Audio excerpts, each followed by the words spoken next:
Já, ég sitt fund í stjórnskipunar og eftirlitsnefnd og býð velkominn umboðsmann Alþingis Tryggva Gunnarsson og starfsmenn hjá honum, Berglindi Báru Sigurjónsdóttur og Særinu Maríu Gunnarsdóttur. Og umboðsmaður ætlar að greina okkur frá meginefni ársskýrslu 2011 og síðan ætlum við að fá að spyrja hann og þau á eftir. Tryggvi, má ég býða þig? Já, ég vil nota þetta tækifæri og þakka fyrir að við fáum að koma hér og gera grein fyrir þessari skýrslu og ræða svona þau verkefni og viðfangsefni sem við erum að fást við dagsdaglega. Það er nú þannig að þessi skýrsla í sjálfu sér ekki að efni til frábrugðum því sem áður hefur komið frá embættinu og lýsing á þeim viðfangsefnum sem við erum gjarnan að fást við. Það er þó sá munur að hér í þessari skýrslu þá töldum við nauðsynlegt að beina sjónum að innra starfi umboðsmanns og þá er það sérstaklega í ljósi þeirra stöðu sem að verið hefur upp innan 2 síðustu ár í kjölfar á mikilli fjölgun kvartana sem borist hafa og ég ætla að fá að gera það sérstaklega umtalsefni hér á eftir. Og þá vikið þá sérstaklega að svona fjölgun mála og þeim áhrifum sem það hefur haft á starfsemina. En það er rétt að nefna það þó strax í upphafi að árið 2011 er sérstakt fyrir þar sakir að þá var 40% aukning mála frá fyrra ári og það settu þetta svona mark sitt á starfið. En það var þó sérstakt að þýleitinu til líka að þessi skyndilega og mikla aukning kom í sjálfu sér ekki til fyrir í lok sumars.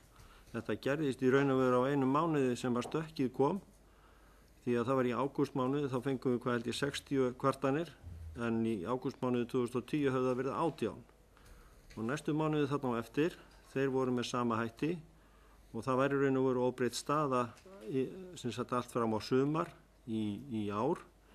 Við sjáum það fyrir okkur núna að það er líklegt að kvartanir í heild á þessu ári verði áþekkar að fjölda til og var 2011. Þannig að það er þó ekki viðbót í fjölguninni en fjölgunin stendur. Árið 2011 þá fórum við þá leiða við endurnýjuðum heimasíðu embættisins og ég heyri það stundum haft á orði að sú nýjung sem við buðum upp á þar að gefa fólki kost á því að senda okkur kvartanir með rafrænum hætti. Það hljóti nú að vera skýringin á því að það hefur verið skrúað frá einhvern krana hjá borgurunum og þegar við byrjaði að senda þetta og þess vegna nefni ég það við ykkur að það er nú enn þannig að meiri hluti þeirra kvartana sem að berast, þeir berast nú með hefðbundnum bréfapósti eða þá fólk kemur á skrifstofuna og það er alveg nær 60%. Síðan fáum við auðvitað með tölvupósti í gögn og skjöl og það er hvað 22%. Heimasíðan, það sem er að koma þar er ekki nema 20% af þeim málum sem koma. Þannig að það er nú ekki skýringin á þessari fjölgun. Það sem að vandinn sem að bara í upphafi til þess að leggja áherslu á hann, að sá vandinn sem við stöndum frammi fyrir er í raun og veru fyrst og fremst að því varðar þau mál sem að þarfnast ítalegri athugunar við og þeir sjáum það til dæmis þarna á blaðsíðu 10 þar sem við lýsum því að í árslok 2010 þá eru mál sem eru hjá umboðsmanni til meðferðar, þá eru þau 100 en í sumar eru þau komin upp í 200. Og þetta er svona kannski lýsandi dæmi það sem við erum að fást við. Það er eins og jafnan og hefur verið gegnum tíðina að þeir málaflokkar sem koma til kasta umboðsmanns eru raun og veru svolítið spegilmynd af því sem er að gerast í samfélaginu, gerast í stjórnsýslunni, hvar áherslutan liggja, hvar er verið að gera einhverja breytingar. Og við segjum það nú gjarnan að í þessi mál sem koma til okkar bæði í formi formlegra erinda og í formi þeirra fyrirspurna sem koma til okkar. Þetta eru nú í raun og veru með einhvernum öðrum hætti þau mál sem eru efst á baugi hverju sinni í samfélaginu. Það er svo aftur annað mál hvort að við getum sinnt þeim. Það er birt yfirlit á blaðsíðu 42 í skýrslunni skiptingu mála eftir viðfangsefnum og þar kemur jú fram að stærsti málaflokkurinn einstaki eru tafir hjá stjórnvöld og afgreiðslu máls. Þetta eru hvað 25,5% af málunum og hefur fjölgað allnokkuð milli áranna. Þetta auðvitað svona spegilmynd bara af því álagi og ástandi sem auðvitað í stjórnsýslunni á þessum tíma. Það hefur fjölgað bæði viðfangsefnum, það hefur dregið úr fjárveitingum, dregið úr starfsmannafjölda. Þannig að allt hefur þetta orðið til þess að gera stjórnsýslunni erfitt fyrir að rækja sín störf. Þau mál sem að við fáum með þessum hætti til okkar, við bregðumst þannig við að við spyrjumst fyrir hjá stjórnvaldinu hvað líði afgreiðslu. Oft eru þetta mál sem hafa beðið í all langan tíma og gjarnan fer það nú svo að í tilefna fyrirspurn okkar þá skýrist annað hvort að erindið afgreitt eða þá að það liggur fyrir þá einhver áætlun það hvenær eigi að ljúka því og við getum lokið þessum málum. Þannig að það sem ég kem nánara síðan, það tiltölulega fátítt að við fjöllum svona almennt málshraða hjá stjórnvöldum. En ég bið ykkur að hafa það í huga að skýringin á bakvið þetta fyrst og fremst það álag sem í stjórnsýslunni. Nú við höfum auðvitað fundið það líka í vissum tilvikum gagnvart þeim bréfum og erindum sem við sendum til stjórnvalda, það tekur lengri tíma hjá þeim að svara. Nú, það hefur líka sagt til sín og sagði til sín á þessu ári 2011 að það var mikil fjölgun til dæmis í þeim málum sem lutu að fjármálastarfsemi og tryggingastarfsemi. Þarna fólk að leita til umboðsmanns, oft á tíðum vegna nú hafa stjórnvöld boðið fram ákveðna aðstoð við að leysa úr slíkum málum einstaklinga og borgarana og þá fólk að leita upplýsingum það hvernig það getur fengið úrlausn sinna mála. Nú það hefur líka verið það að ræða að fjármálafyrirtæki hafa leitað til umboðsmanns í tilefni af eftirlitsathöfnum, einstaklingar sem að telja á sig brotið þar. Þannig að þessi málaflokkur, það veruleg fjölgun þar. En ég bið ykkur að leiðrétta prentvilla, þetta nú ekki 213% fjölgun, þetta 113%, það misritast. Nú síðan það auðvitað þannig að ýmis mál sem að lúta svona að hinum félagslega þætti hafa auðvitað verið ábyrjandi hjá okkur. En það þó ekki að segja að það hefur verið mikil fjölgun þeirra mála milli ára eins og almannatryggingar og atvinnulífstryggingar, það hefur ekki verið mikil fjölgun þar. Annar málaflokkur sem þó nokkuð fjölgun í eru skattar og gjöld. Það kannski svona í ljósi þess að það víðar farið að leggja á gjöld, þjónustugjöld og það þrengir að í rekstri fyrirtækja og þau spyrja sig hvort að það sé full heimild til þess að innheimta þetta. Eins það líka að einstakir borgarar spyrja sig hvort að þeir eigi virkilega að borga þessi gjöld og á hvaða grunni þau eru ákveðin. Nú það eins og áður að málefni opinberra starfsmanna, þau eru fyrirferðarmikil hjá okkur og eru þarna eitthvað 7% af málum á síðasta ári og síðan eru þetta mál eins og lögreglu og sakamál. Það svona alls konar hefðbundin mál sem verið að fást við í stjórnsýslunni. Nú við nefnum hérna og gerum svona grein fyrir því að auðvitað það þannig að í úrlausn okkar þeirra daglegu viðfangsefni sem við erum að fást við, þá það náttúrulega fyrst og fremst framkvæmd stjórnsýslulagana sem að segir til sín og þessar hefðbundnu reglur sem að við erum að kljást við og stjórnsýslan. Við tökum hérna sérstaklega og nefnum 3 reglur, rannsóknarregluna, rökstuðningsregluna og málshraða. Við getum auðvitað haft þennan lista margfalt lengri en við leggjum kannski áherslu á það varðandi rannsóknarregluna og með verða að hafa það í huga að það auðvitað verið að taka í stjórnsýslinu margvíslega svona matskenndar ákvarðanir.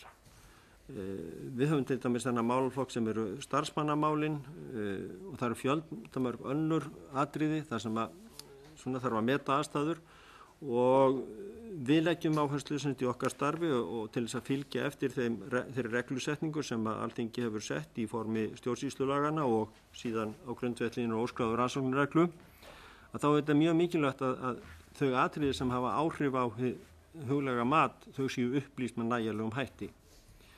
Og þetta svona til áminningar það að menn gæti nú betur að þeim hlutum. Nú annað sem við nefnum hérna sérstaklega líka rökstuðningur. Það allvíða sem að þau mál koma við sögu hjá okkur á þessu ári. Þau atriði sem við nefnum hérna eru kannski svona frekar hárfín lögfræðilega atriði hvar mörkin liggja það hvernig rökstuðningur fullnægjandi.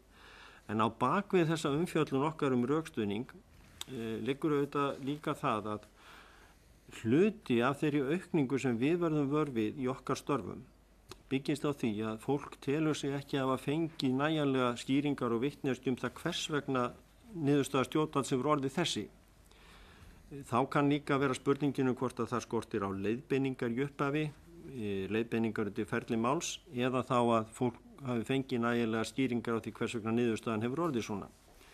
Og það er alveg ljóst að það skiptir miklu máli, meðal annars fyrir störf eftirlitsaðilins og umboðsmanns og ekki síst borgarana, að þeir fái jafnan upplýsingar það og rökstuðning á hverju er byggt.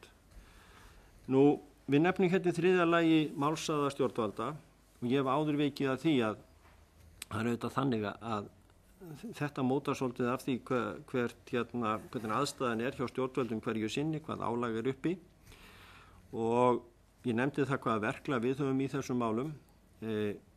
Hitt er annað mál að af og til fáum við á borði hjá okkur mál þar sem að kemur í ljós að málsaði hefur verið með algjörlega óásættanlegum hætti. Og það er til dæmis nefnt þarna eitt tiltekið mál sem að varðar það afgreiða umsóknum innflutning á 10 kílóum af ferskum eggjum. Ég veit nú ekki hvað það hefði tekið langan tíma eða það hefði verið fleiri kíló. En þetta umsóknum var semst ekki afgreitt fyrir 3 árum og 8 mánuðum eftir hún var lögð fram.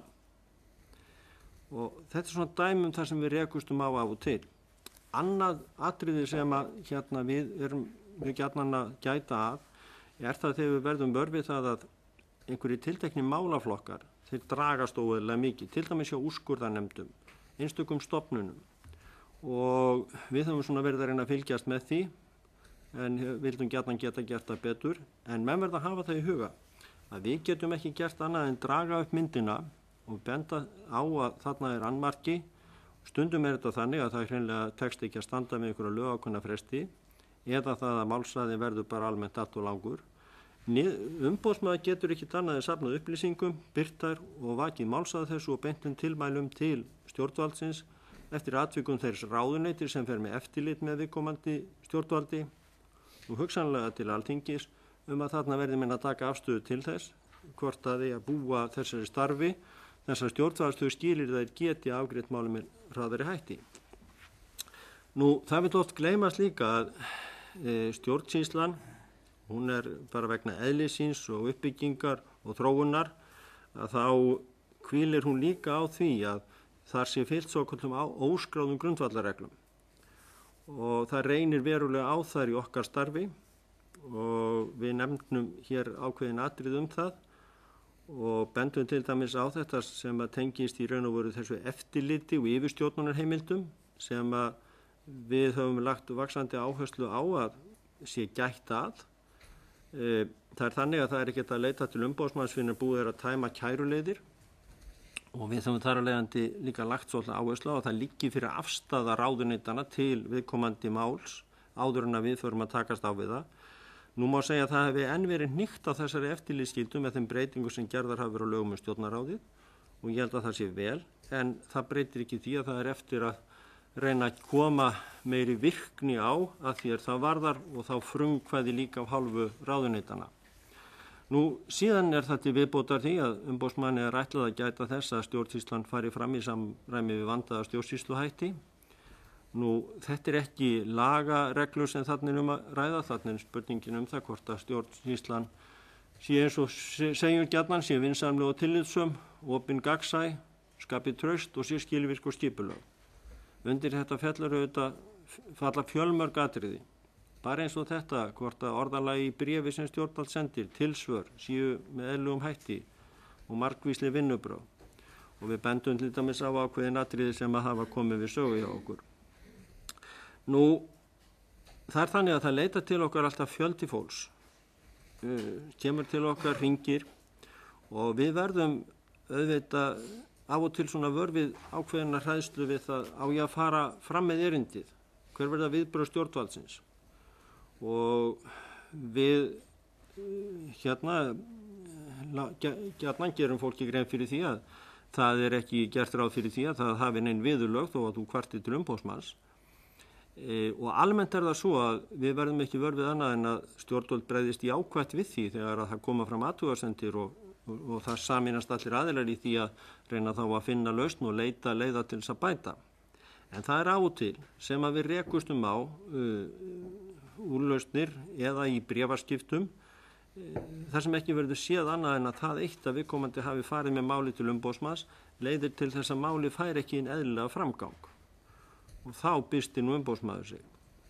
Og að því að við sáum hérna fyrir okkur dæmi þá töldum við rétt að upplýsa þau eins og þetta sem að kemur af og til fyrir að það er svona látið það sagt við aðirann, ég býtu þú ert búin að fara til umboðsmanns, ég þá bara býðum við með máli þar til umboðsmaður er búin að klára það.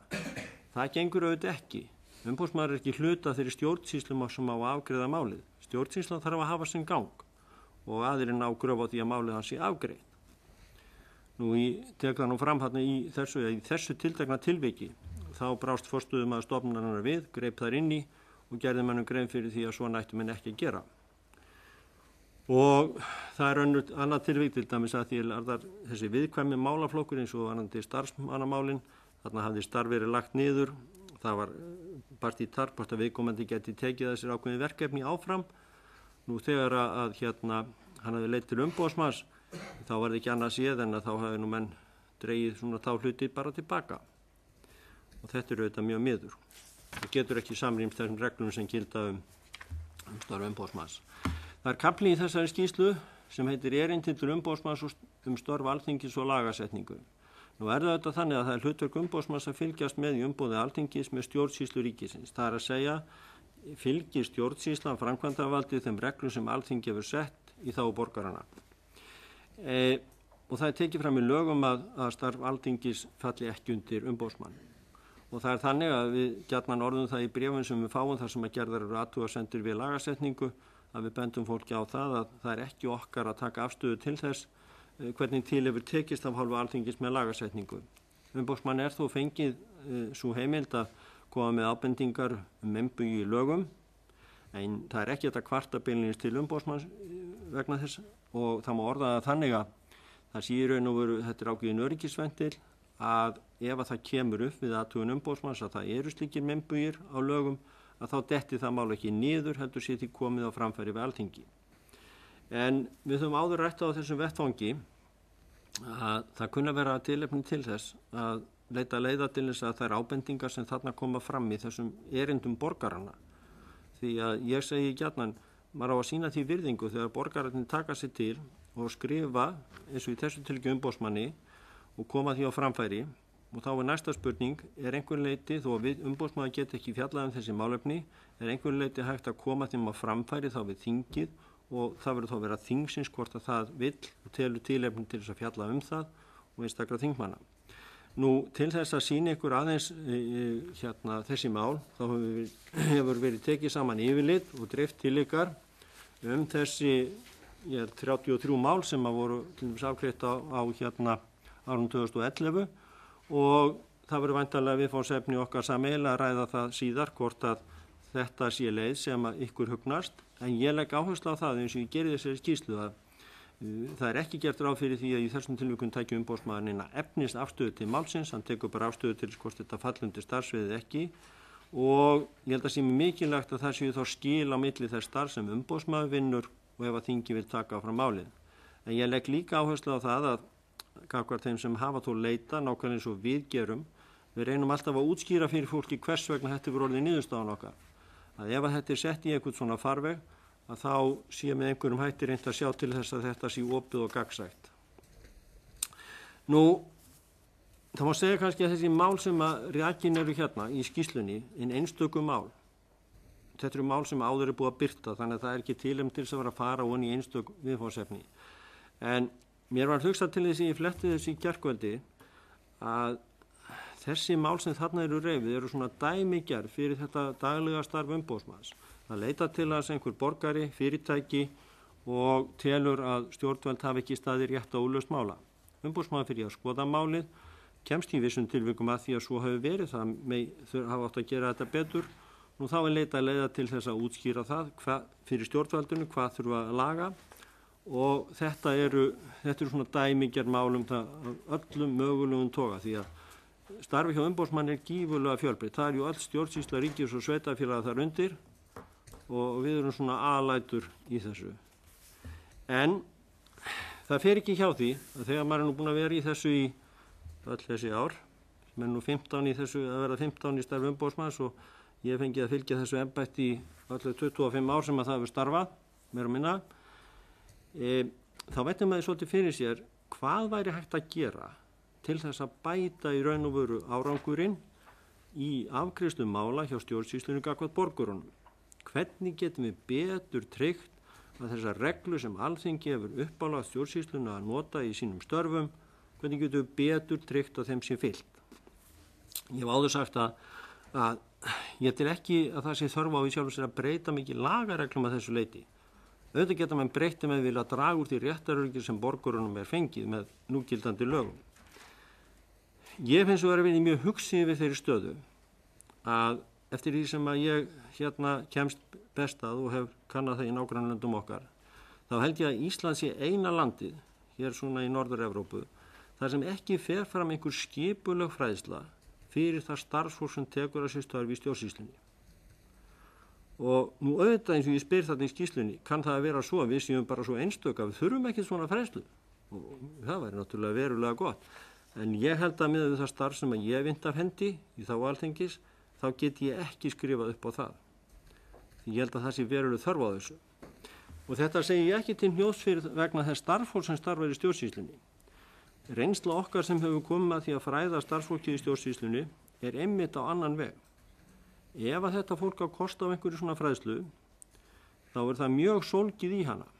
Og annað sem gerist gjarnan í kjölfarið á svona námskeiðum sem haldin eru, að það vaknar mikill áhugi hjá starfsfólkinu að leita leiða til að bæta þjónustuna, gera betur. Það hefur fengið efni við þeim sem kannski það beið alltaf eftir, vita hvernig þessar reglur eru og getur þá mér raun og veru átta sig betur á því hvernig þær falla að sínu starfi. Og þess vegna held ég og vek máls á því að vandinn sem við höfum hins vegar verið að glíma við varðandi þessa fræðslu er það að það er mjög takmarkað efni til. Og það er líka mjög takmarkaður og fámennur hópur sem hefur sinnt þessari fræðslu. Þetta efni hefur að einhverju leyti orðið til í störfum umboðsmanns á liðnum árum. Það hefur mikið verið sótt í okkur að sinna þessari fræðslu og við auðvitað getum það ekki. Þannig að það sem er mikilvægast að mín dómi er þá að það verið tildækt eitthvað svona efni og það geti þá leið auðvelda fleiri einstaklingum að sinna þessari fræðslu. Og ég bið ykkur að hafa það í huga að ég er að tala starfsfólk stjórnsýslunnar í heild. Ég er ekki að tala lögfræðinga. Það er nefnilega alveg ótrúlegur fjöldi og fjölbreyttur hópur sem kemur að störfum í stjórnsýslunni. Og þessar reglur sem að lúta að samskiptum borgaranna og stjórnsýslunnar, að þær koma við á mjög mörgum sviðum. Mér til dæmis huga, menn oft velta fyrir sér, skiptir þetta einhverju máli eins og á leikskólunum bara, kennslunni, heilbrigðisstofnun. Jú, það eru vissulega reglur þar sem er mjög nauðsynlegt að þetta fólk viti af. Og það er til dæmis þetta. Umboðsmann er uppálagt að gæta þess hvað er vandaði stjórnsýsluhættir.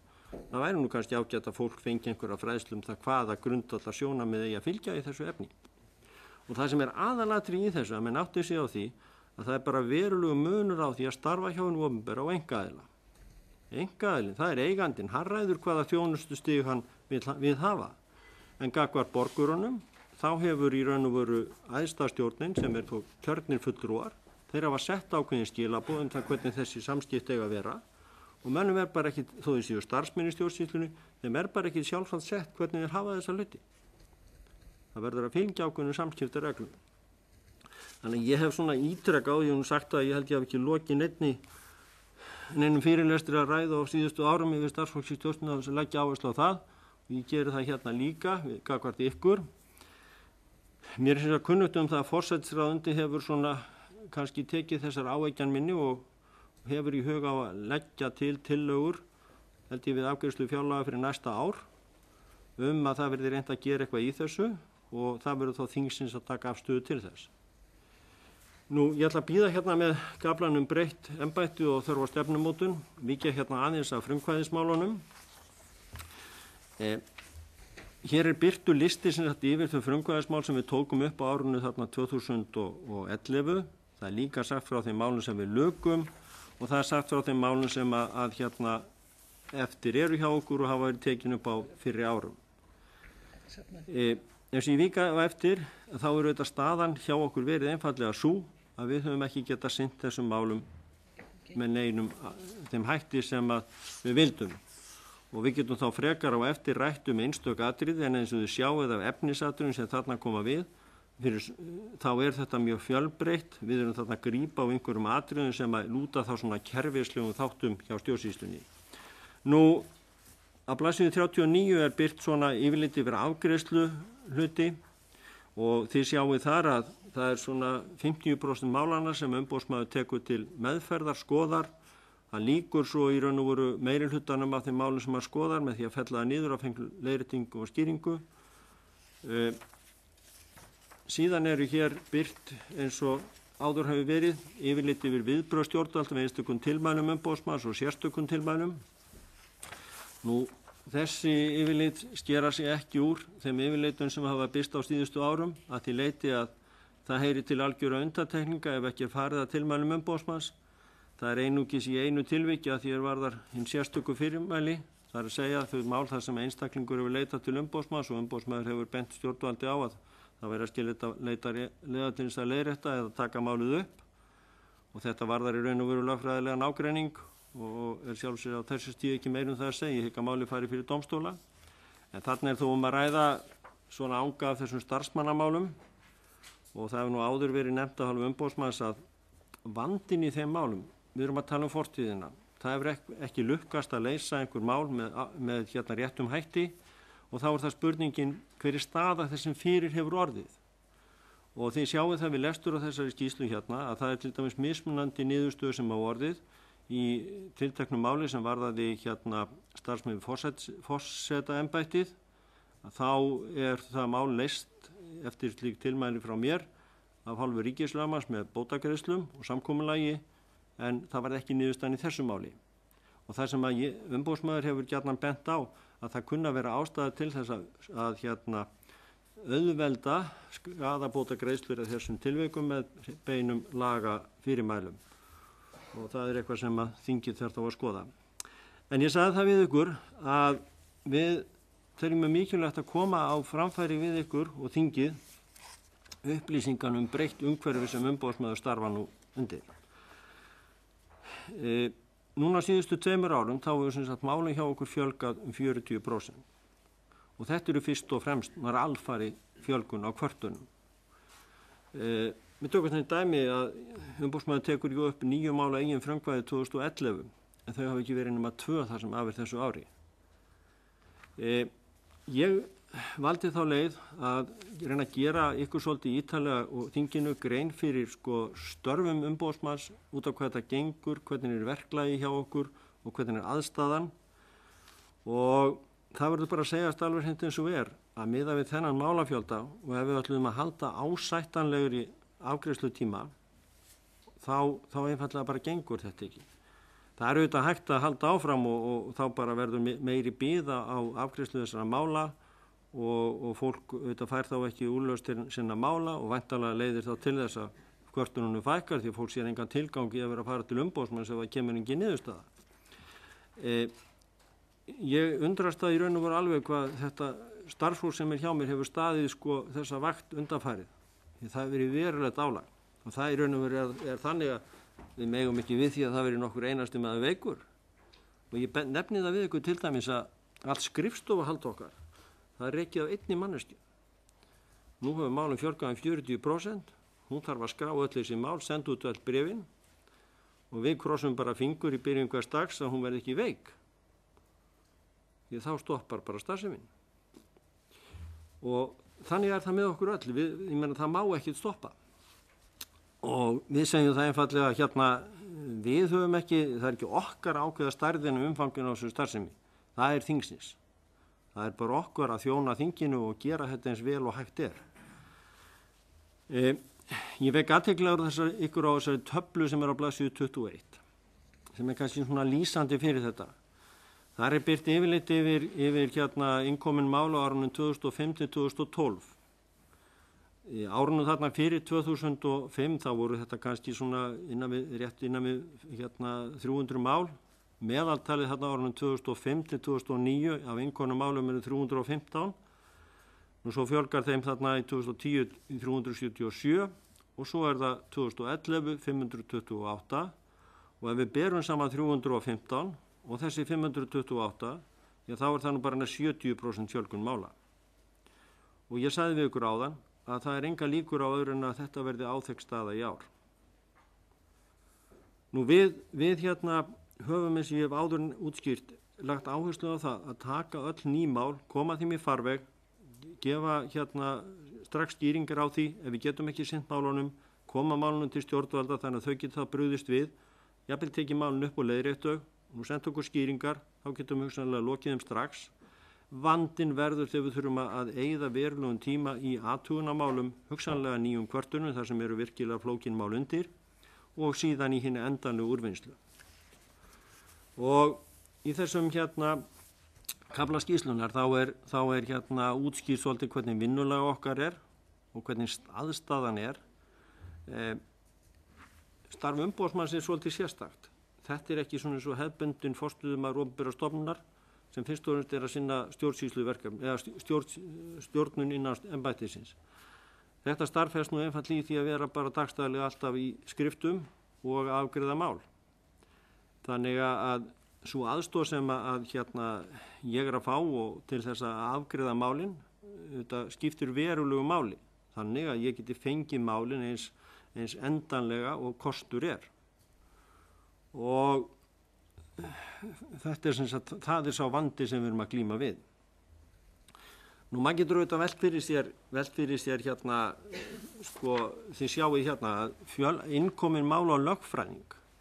Ef við tökum aftur þennan samanburð, tökum árin 2005-2009, þá innkomin mál kannski 45 að meðaltali á lögfræðing sem starfandi Þau fara árinu 2011 í 82,5 og verða kannski einhverstaðar rétt rúmlega 70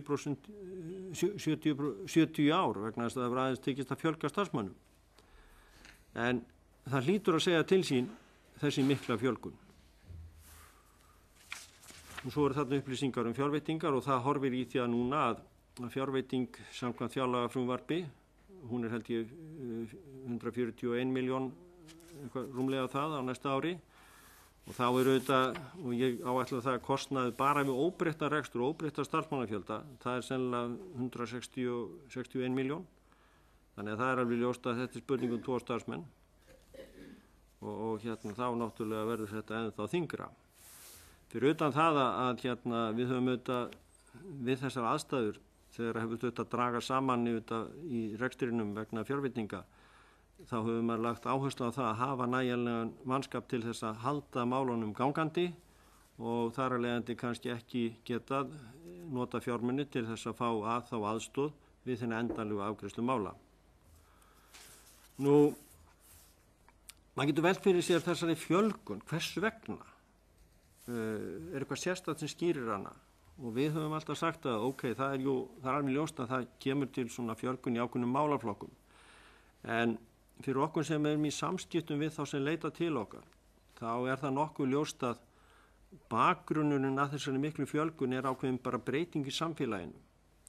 Fólk meðvitaðri það kann að eiga rétt, það tortryggið á afgreiðslu stjórnvalda, það hefur í mörgum tilvikum brostið traust og þetta leiðir allt til þess að fólk lætur í sér heyra. Auðvitað eins og þið sjáið, 50% málana fara ekki lengra, en ég segi það líka og það hlýtur að vera spurning sem þingið þarf að spyrja sig.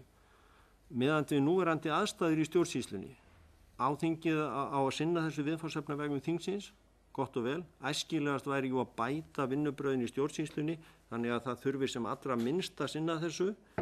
Ég bendi á ákveðnar leiðir eins og auka þessa fræðslu, gera hana betri, en meðan þetta ástand uppi, og auðvitað var það kannski áleitin spurning þegar þessi hrina kom. Átti maður að breyta vinnulag? Átti maður einfaldlega bara að skrifa 2 línu bréf og segja nei, umboðsmaður sinnir þess ekki? Í stað þess að útskýra fyrir fólki hvers vegna það sinnir því ekki.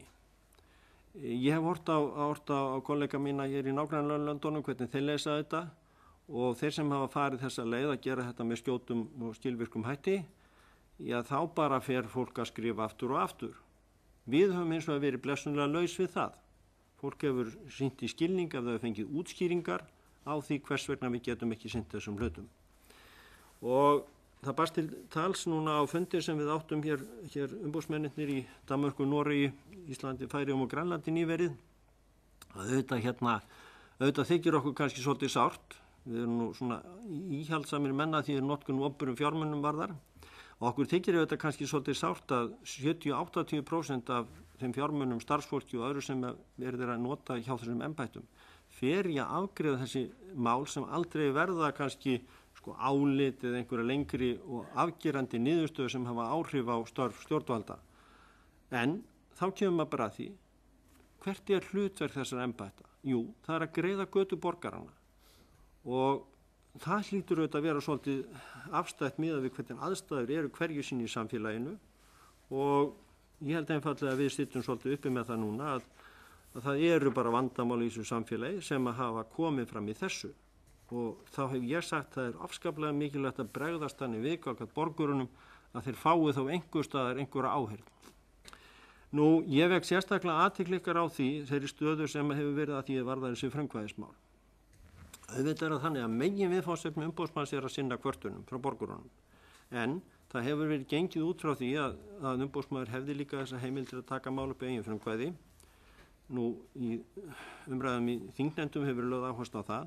Ég held líka við að gera okkur grein fyrir að þetta er mjög mikilvæg heimild til þess að takast á ýmis svona kerfislæg vandamál. Ég og forveri minn höfum gjarnan hort til þess að þau mál sem við tökum upp með þessum hætti er einhver mál sem að lúta umbótum til framtíðar. Við höfum bara ekki aðstöðu til þess að grufla eitthvað í framtíðina einstökum málum. Við verðum að vera svolítið við verðum að velja þessi mál vel og horfa til þess getum við bætt einhvern veginn í stjórnsýsluna. Og ég held að aðstæðan sé einfalt orðin svo núna að við náum ekki að rækja þennan þátt. Og ég hef sagt það og í ljósi þeirra reynslu sem ég hef haft meðal annars þegar mér tókst á tímabili að hafa sérstakann starfsmann til að sinna þessu. Ég hef sagt að þessum þætti í starfi umboðsmanns verður ekki sinnt svo skildi nema það sé einhverju starfsmenn sem sinna honum með umboðsmanni. Nú, eitt sem ég vek líka athygli hver á, að það er í raun og veru þessi þáttur sem er vettvangsathugun á starfsstöðum stjórnsýslunnar. Við höfum reynt í gegnum tíðina að sinna því að þér varðar þær stofnanir þar sem að vistaðir eru einstaklingar sem eru frelsissviptir. Við höfum líka af og til reynt að fara í vettvangsathuganir innan stjórnsýslunar, athuga allir með málsmeðferð ákveðnum sviðum. Nú er það þannig að umboðsmanni er í raun og veru ekki ætlað að sinna ýmsum þeim eftirlits hlutverkum og verkefnum sem að íslensk stjórnvöld hafa skuldbundið sig til að sinna með alþjóðasamningum. Það er alls konar kvaðir sem liggja á Íslandi sem að við bara einfallega erum ekki búin að taka upp og sinna.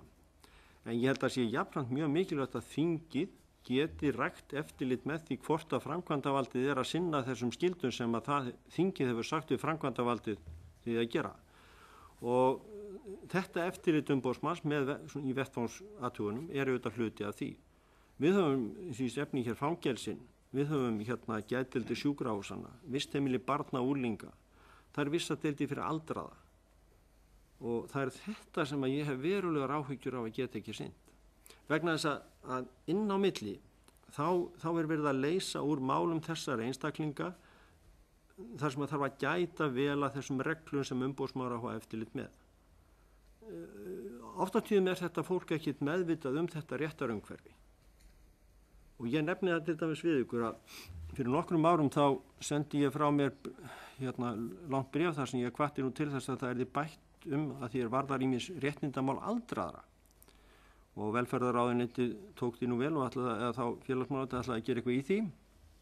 Ég var til dæmis byrjaður sumarið 2011, búin að ráða til mín lögfræðing sem hafði sérstaklega lagt sig eftir þessu og það átti nú að fara að dusta rykið að þessum málum.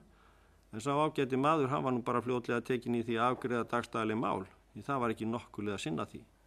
Þetta er svona dæmi eitt það sem að við teljum að mikilvægt að gera. En eins og ég segi, ég held að ég hafi sjálf sér ekki kannski fleiri orðum þetta að sinni. Við stöndum bara einfallega frammi fyrir því að við erum sprungin, við reynum, en það kemur auðvitað niður á starfseminni. Takk fyrir. Já, þakka þér kærlega fyrir. Þetta er allt saman mikið umhugsunarefni og gífurlega, að mínum að þetta er gífurlega áríðandi hlutverk sem að umboðsmaður gegnir og það er náttúrulega synd ef að það er ekki hægt að halda því áfram. En en við erum í kröggum, en það þarf að huga verulega að þessu. Nú brenna ýmsar spurningar á okkur og ég ætla að fá að spyrja fyrst og síðan kemur Birgir Ármannsson og Þuríður Backman þar á eftir og við spyrjum og kannski ef fólk vil ganga eftir og umboðsmaður svarar og ef fólk vil kannski ganga eftir spurningunni eða eitthvað svo leysa þá gerum við það og reynum nú að hafa þetta ekki of stíft. Í mínum huga þá er þetta náttúrulega allt mjög umhugsunarvert og kannski má nota orðið alvarlegt, en ég feina að heyra það að umboðsmaður bysti sig ef að fólk heldur að það geti bitnað á sér að leita til hans. Þetta kemur fram í skýrslunni núna og þú komst raktir það, en þetta kom fram í skýrslunni í fyrra líka að það er svona sérstakur kafli þetta og þetta er náttúrulega, mér finnst þetta bara ógnvekjandi og höfum við ykkur ráð, ykkur annur ráð en þau að umboðsmaður bysti sig? Og ég svaraði strax. Já. Ástæðan fyrir þegar við nefnum þetta í formálunum kannski einmitt þetta að vekja athygli á þessu, því að það er fátt sem við getum annað en bara veita fólki aðhald. Gera mannum grein fyrir því að ef að svona við sjáum merkjum þetta, þá er það bara umsvifalaust sett fram. Og við sjáum það allir í þessu tiltekna tilvíki sem ég rækti fyrir ykkur að viðbrögð forstöðumannsins þegar hann áttaði sig á þessu, voru að taka á þessu. Þannig að ég á ekki önnur ráð heldur en bara að birta upplýsingar þetta. Það versta er hins vegar að sennilega flest svona tilvik, þau kom ekki upp á yfirborðið. Það er þetta kannski að versta og ég var ekki athygli á því stundum að það er raun og veru ótrúlega fátítt að sko fyrirtæki leiti til umboðsmanns vegna til dæmis samskipti við yfirvöld, öll þessi fjölmörgu samskipti við tollayfirvöld og staðir alls konar eftirlit í gangi, heilbrigðis, alls konar svona eftirlit, en það er mjög fátítt. Og þar heyrir mann nú gjarnan haft á orði að hálfu fyrirsvarsmanna þessara fyrirtækja. Ég veit ekki hvort ég treysti mig til þess, ég veit ekki hvort ég fæ þá afgreiðsluna almennilega næst. Þannig eina ráði sem ég hef er bara að vekja athygli á þessu og segja við menn svona gerið ekki. En væri það hugmynd að setja upp postbox þar sem fólk geti sendt inn og enginn veit hver? Sko, vandinn er náttúrulega sá að við athugum okkar beinist að einhvern tiltekni úrlausn stjórnvalds og við erum að leita leiða til þess að hugsanlega fá henni breytt eða laga og þannig að það er mjög erfitt að eiga við þetta en auðvitað leitar til okkar alltaf fullt af fólki og við fáum oft vitnast hluti, stundum bregst maður við án þess að það sé tengt beint við þann aðila, það er auðvitað stundum gert. Birgir Ármannsson. Þakka kærlega fyrir. Ég með nokkrar spurningar og var það nú nokkur af þeim atriðum kannski sem umboðsmaður lagði áherslu á hérna í innganginum. Ég er að velta fyrir mér auðvitað þessari fjárhagslið og möguleikum embættisins til þess að uppfylla sínar skyldur. Maður getur auðvitað ekkert annað en tekið undir það að það er auðvitað mjög óheppilegt ef dráttur verður á afgreiðslu mála hjá embættinu vegna þess að það auðvitað dregur úr, má segja, því réttaröryggi sem embættinu er ætlað að tryggja. Ég velti fyrir mér því sem umboðsmaður nefndi hérna aðeins áðan og vildi kannski aðeins biðja hann að bregðast betur við að það er hvort að umboðsmaður þyrfti að vera grimmari að vísa frá sér málum eða hvað ég segja, sortera út þau mál sem hann telur að hafi kannski almennt gildi eða fordæmisgildi og afgreiða þau en kannski verja minni tíma í hvað ég segja, sértækari vandamál sem upp geta komið í samskiptum borgarana og stjórnvalda. Einbeita sér má segja að þessum fordæmisgefandi málum sem geta þó orðið til leiðbeiningar í síðari afgreiðslum hjá stjórnsýslunni. Þetta sem ég held að umboðsmaður hafi hérna áðan kallað kerfislæg vandamál sem eru kannski fyrir hendi og það eru auðvitað eins og maður sér á skýrslum umboðsmanns, það eru dálítið sömu málaflokkarnir sem eru að koma upp aftur og aftur hjá stjórnvöldum. Nú, ég ætlaði að nefna hérna líka varðandi varðandi sko það talað hér í skýrslunni að fjárveitingar embættisins hafi lækkað frá árinu 2009 þar að segja að það hefur ekki en aðeins hækkun í fyrra. Var það rétt skilið hjá mér að sko þó að þar hafi verið vissulega hækkun ræða þá hafi það kannski ekki verið nema 1 starfsmaður eða 1,5 stöðugildi eða eitthvað svoleiðis sem hægt er að bæta við. Og að lokum svo ég ljúki þessu nú einhvern veginn það er auðvitað varðandi frumkvæðismálin sem við höfum áður talað að væri mikilvægt að umboðsmaður hefði möguleika á að sinna. Ég ætla nú bara að spyrja sko út í mál sem oft hefur komið upp í samskiptum þessara nefndar og forvera hennar og umboðsmanns, mál sem er getið hér í skýrslunni og hefur verið til athugunar frá 2006 sem varðar sko auglýsingamál í stjórnarráðinu, þegar verið að auglýsa eftir fólki í opinberar stöður. Ég ætlaði bara að spyrja sko hvernig þessu máli liði sérstaklega vegna þess að þarna og eins og reyndar kannski í starfsmannamálum almennt sem varða þá hugsanlega uppsögn líka sko eða starfslok að þá finnst manni að sömu álitamálin og sömu vandamálin séu að koma upp aftur og aftur og aftur. Takk. Já, má ég byrja þetta? Já, ég tek undir það að það náttúrulega fyrir embætti sem hefur ekkert vald þar fyrst og að tala með áhrifum og orðum þá það náttúrulega afskaplega döpur staða að þurfa að vera að gera athugasemdir til dæmis eins og við málsaði hjá stjórnvöldum þegar að embætti umboðsmanns bara statt í þessum sporum sem það núna. Þannig að þetta auðvitað eitt sem að stöðugt viðfangsefni hjá mér auðvitað að passa upp á það að varveita traust á þessu embætti. Mér bara falið að þetta starf og ég þarf að gera það. Og ég segi við ykkur, það traust að mínum dómi í hættu núna vegna þessara stöðu. Þetta dregst allt og lengi. Þetta svona þess sem Birgir nefnir hvort að umboðsmaður á að beita sér fyrst og þetta svona fordæmisgefandi málum og eitthvað slíku. Þetta væri draumastaðan. En vandinn kannski sá, tengist nú því sem ég nefndi fyrr, að þau mál sem við erum að fá til okkar, bara almennt mál einstaklingana, mál fólksins sem að fer með málin fyrir úrskurðarnefnd almannatrygginga, einhver svona alls konar slík félagsleg málefni. Það eru gallar í meðferð þessara mála. Auðvitað kannski bara gallar sem varða þennan einstakling og mætti svo sem alveg segja, við erum ekki að skipta okkur á því. En þetta mál, öll þessi mál sem koma til okkar, þau varða þetta fólk sem leita til okkar verulega miklu. Þetta eru málin þeirra. Og meðan ég færi allavega ekki skýrari skilaboð frá Alþingi það að ég að svortera, þá reyni ég að leysa úr þessum málum borgarann. Ég tek eins og að dæmi einn málaflokk við ykkur. Við erum að fá, sem ég hef nefnt verulega mikið af þessum starfsmannamálum. Þetta eru ráðningamál, þetta eru uppsagnamál. Tökum sem dæmi svo ráðningamálin. Þetta eru verulega matskend atrið og það bara einfallega með mig að passa sig og ég kannski ákveðin áhyggjur af því núna, þetta sé að þróast út í einhver svona allseyra skipul á þessum málum. Ég meina það verið að leita starfsmann til rækja ákveði starf og það þarf að vera ákveði mat á þessu hjá þeim sem á að hafa viðkomandi í starfi.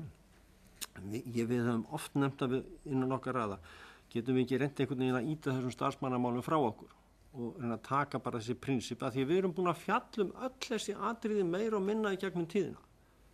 En vandinn bara alltaf sá að leiðum að við förum að fletta bunkanum, þá bara allt vaðandi í vandamál. Það er ekki passað upp á þetta og hitt.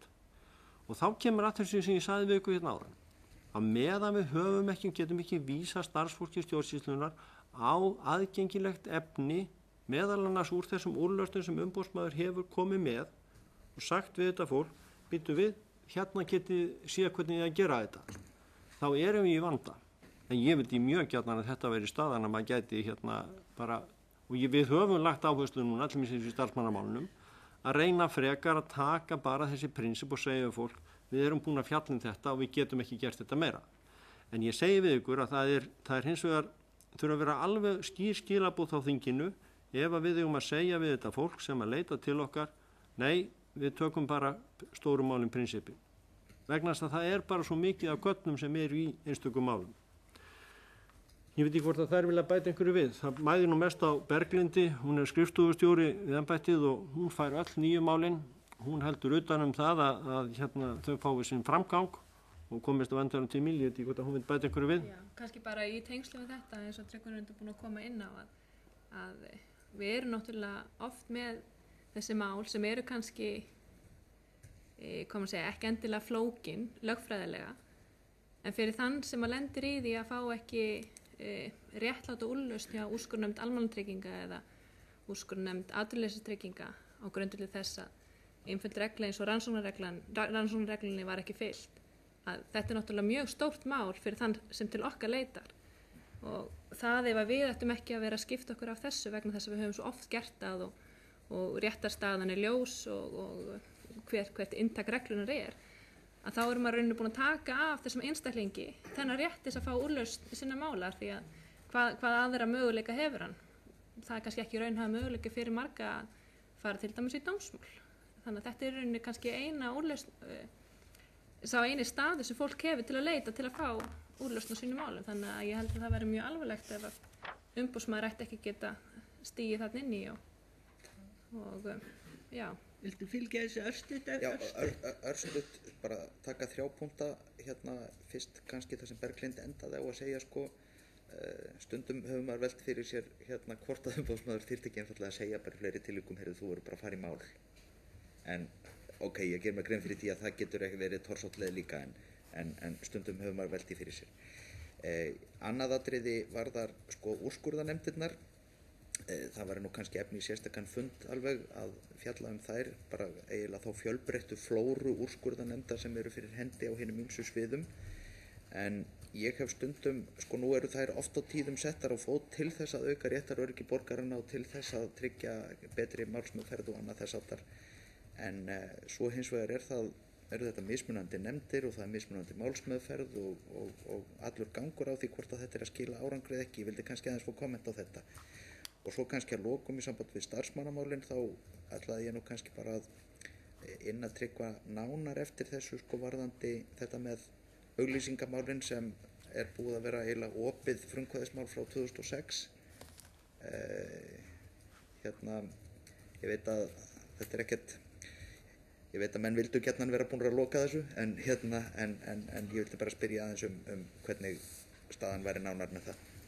Já, má ég byrja ykkur að bregðast við þessu hjá honum? Ef ég aðeins kannski klára þetta sem að Birgir var meðvandi í fjárveitingarnar, að þá er náttúrulega maður með lífskoðun eins og ég sem hefur kannski vill fara á varlega með opinbert fé, vill reyna að gera þetta eins bart og hægt en stundum er það bara ekki hægt og ef við sjáum til dæmis þróun í þessum fjárveitingum og ég meina þetta embætti er ekkit annað heldur en annar staðar í kerfinu en ef við sjáum til dæmis bara þetta ár þar sem við erum kannski kostnaðurinn verður þar sem við erum með, flesta starfsmennina 2008 þá kostar reksturinn einhverja 127 milljónir.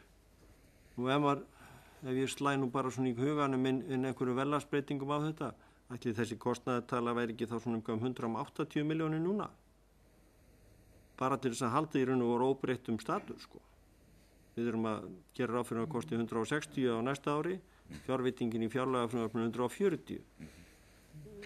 Þetta er bara eitthvað sem og þetta er ekkit einstæmi fyrir þennan rekstur, þetta er bara spurning sem fjárveitingavaldið þarf að taka afstöðu til. Nú var þetta frumkvæðismál gamla, að þá er það mikið rétt að þessu máli hefðum að gjarna vilja ljúka. Nú er það þannig, akkurat eins og með þetta viðfangsefni, það skortir ekki reglur í því. Reglurnar eru alveg skýrar.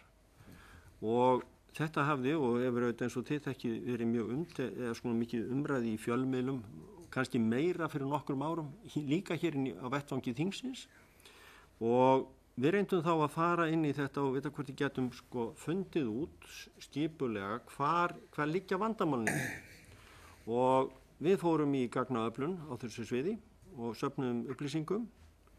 Það sem gerðist hins vegar í framhaldinu var það að við vorum stöðugt að fá ný viðfangsefni og ný álitamál inn til okkar og þá sá maður bara það að það var búið að finna nýja lausnir til að komast einhvern veginn framhjá og fara ekki eftir þessum hlutum. Og þá var ekki annað að ræða heldur en að reyna að fara þá í að fá nýjar upplýsingar, gagnagrunnurinn sem maður þarf að vinna með verður að vera í samræmi við tímann sem maður skilar þessu á, og þetta bara eitt af þessu sem við höfum ekki gert. En ég segi það við ykkur að ég hef kannski minni áhyggjur af þessu vegna þess að ég get ekki gert annað en sagt við menn, farið eftir reglunum, farið eftir lögunum. Það er einu sem ég get gert og menn eiga að gera það nú þegar, það á ekki umboðsmann, það er ekki hann til að segja það. Nú, þið nefnið þetta, jú, á ekki umboðsmaður að segja við fleiri aðeila að fara í mál.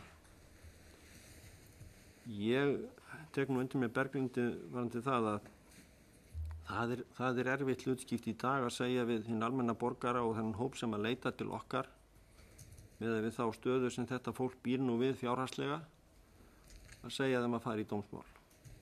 Það er þraut að ganga. Og auðvitað væri það æskilegt að fá úrlausn í dómstóla fjölmörg og álita efni sem að við erum að kljást við. En eins og staðan er að því varðar kostnað við að fara þá leið í dag sem ég held að ég nú líka verið ykkur svolítið áhyggjuefni gagnvart bara stöðu borgarinn í landinu með við þá í raun og veru þær hremmingar sem hér hafa gengið yfir samfélagið sem óhjákvæmilega hljóta einhverju leyti að kalla á aðkomu dómstóla, þá er það þraut að ganga í dag.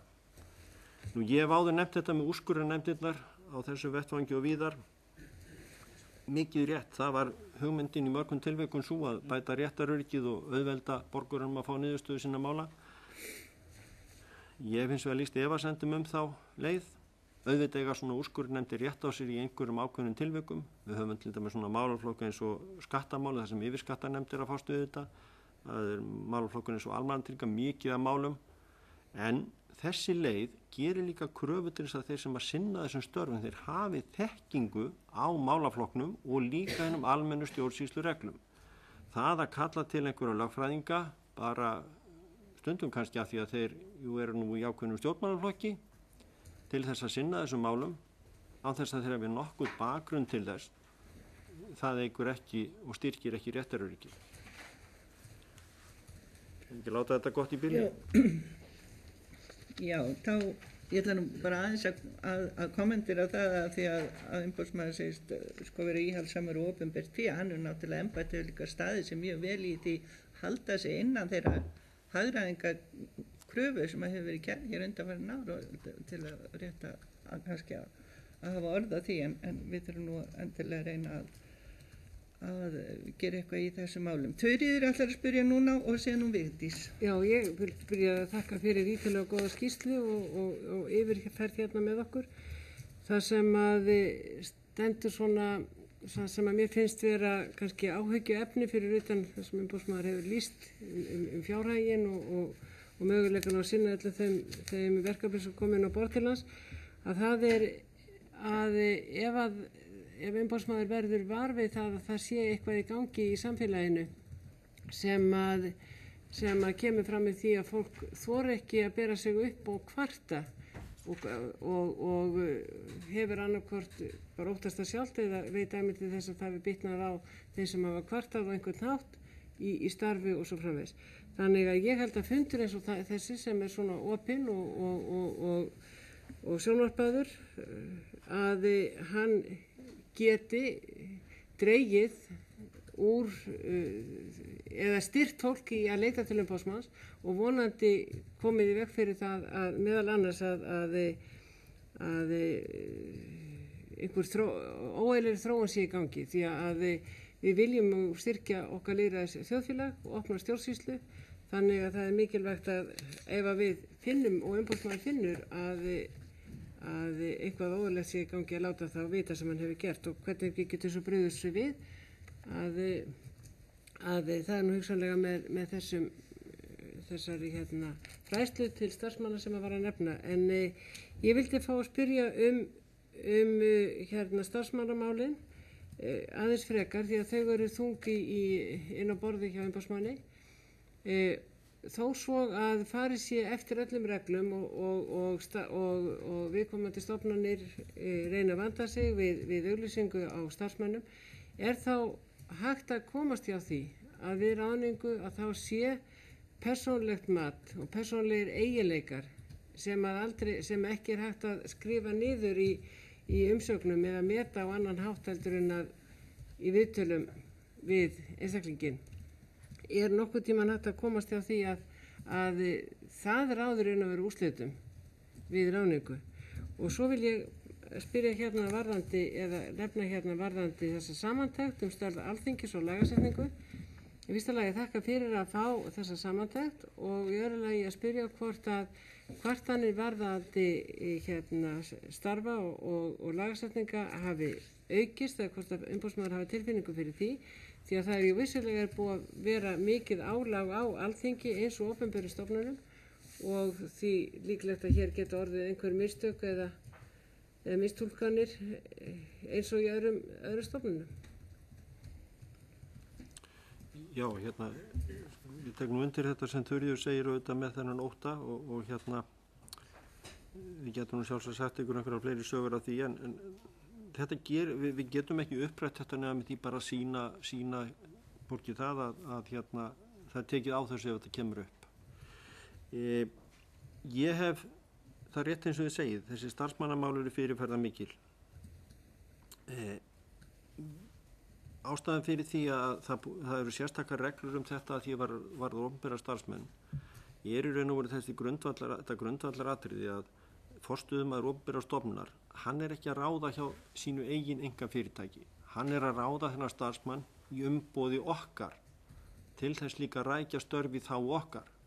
Og okkur sem almennum borgurum, mér og ykkur, bara ekkert sama hvernig þessi forstöðumaður haga sér gagnvart þessum aðilum sem að sækja starfið.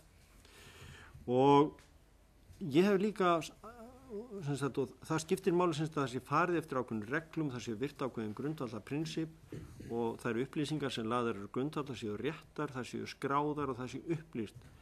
Ég hef eins og þar jafnan í hérna mínum störfum og þegar ég fjallaði þessi mál, einmitt lagt áherslu á það að það verður að játa þeim sem fer með ráðningavaldið þann möguleika að leggja mat á hérna persónulegu eiginleika þess umsækjanda þeirra sem í boði og vega og meta hvernig það fellur að í raun og veru því starfi sem hann að ráða í, en það skiptir líka þar samt máli að það sé upplýst hvaða eiginleikar hafa þeir umsækjendur sem í boði eru. Og ég segi þá oft þegar ég að ræða við forstöðumenn opinberra stofnana þessi málefni, það versta í starfsmannamálu ríkisins einfallega það treystir sér aldrei neitt til að segja sannleikann.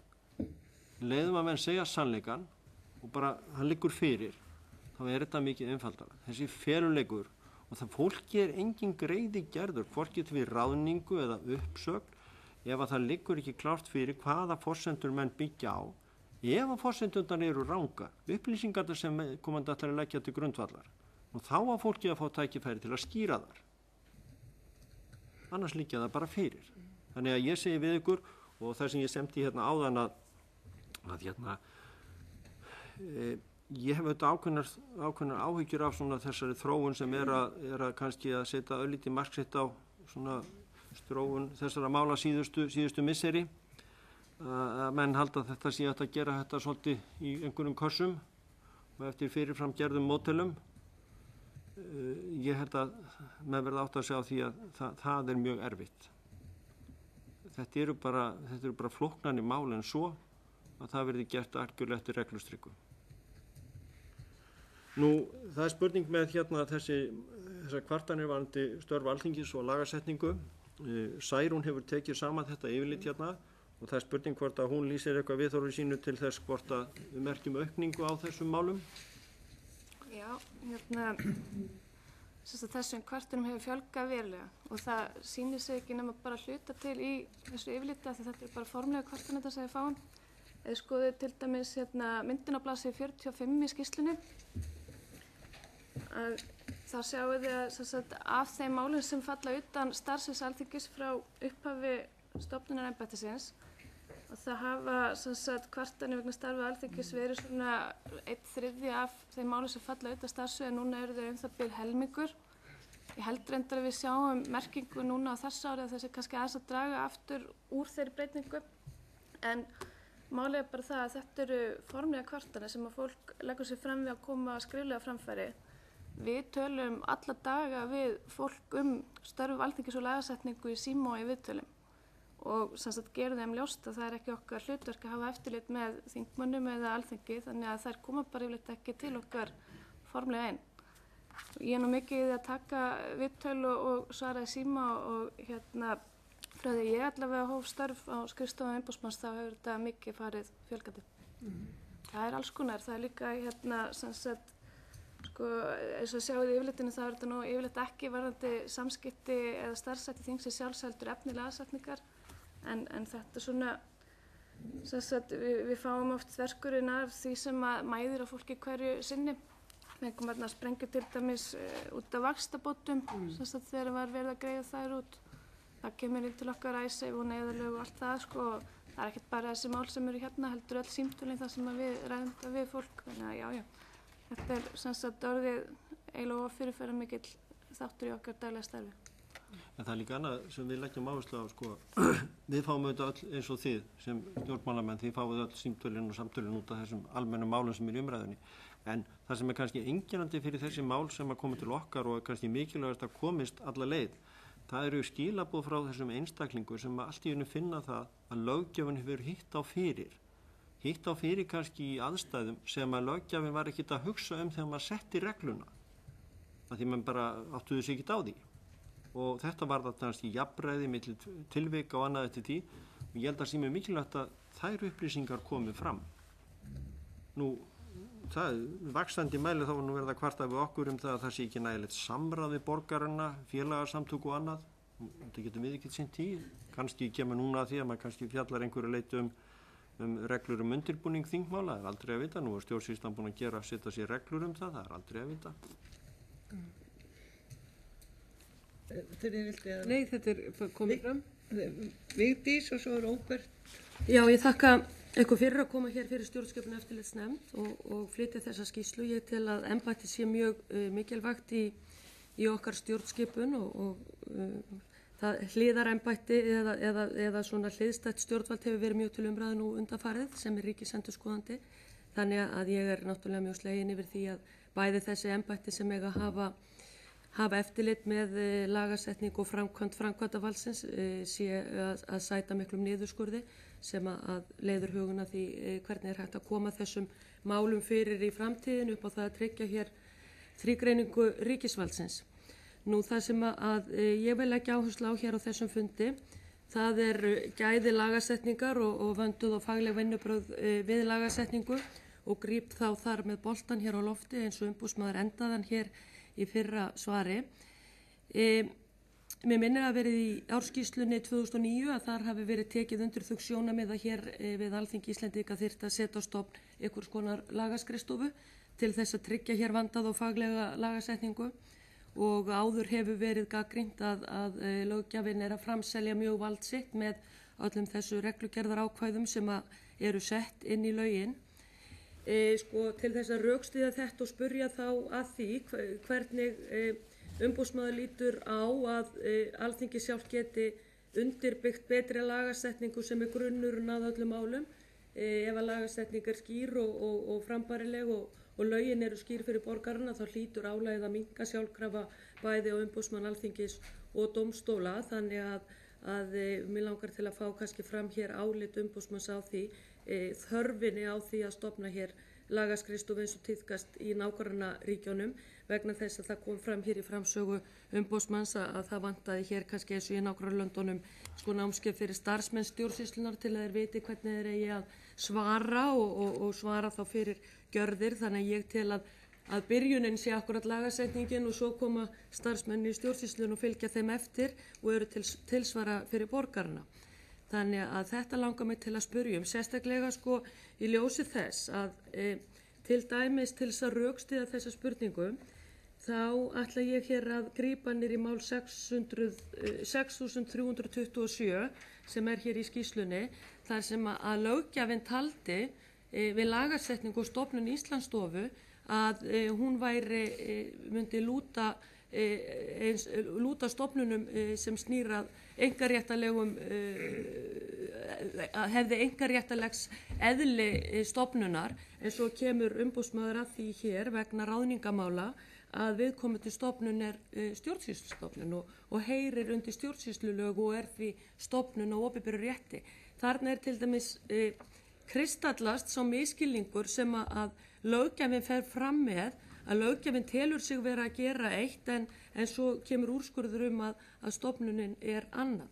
Þannig að mér langar til þess að það sé farið yfir þetta með mikilvægi þess hvað við getum gert hér á þinginu til þess að laga þetta og spyrja sérstaklega það hvort það sé ekki orðið tímabært að Alþingi taki ákvörðun það að stofna til einhvers konar lagaráðs, lagaskrifstofu eða einhvers konar apparats, sérstaklega í ljósi þess að þingmenn til dæmis í stjórnarandstöðu hafa ekki mörg tækifæri til þess að lesa yfir lagafrumvarp til þess að gá hvort að það til dæmis stangist á við stjórnarskrá og önnur lög, og eins náttúrulega með mörg ríkisstjórnarmál að þau taka miklum breytingum og það svona enginn sem að grípur málin áður en þau komin í þingið, og að mínu mati myndi það þá líka framganga þingsins þá betri, því þá þyrfti þingmenn ekki að vera að ræða tæknileg máli í lagasetningu heldur einungis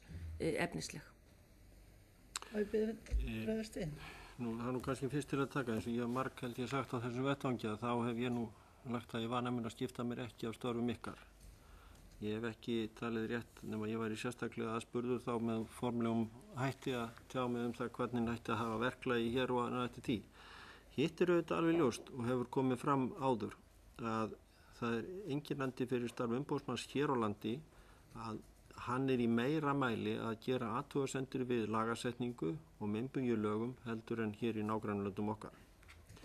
Og ég hef áður lýst því að þetta eitthvað sem við þurfum að passa upp á, vegna þess að þetta bara veldur erfileikum og þetta íþyngir öllu kerfinu, og fyrir ekki síst þá þetta skapar þetta erfileika fyrir borgarana.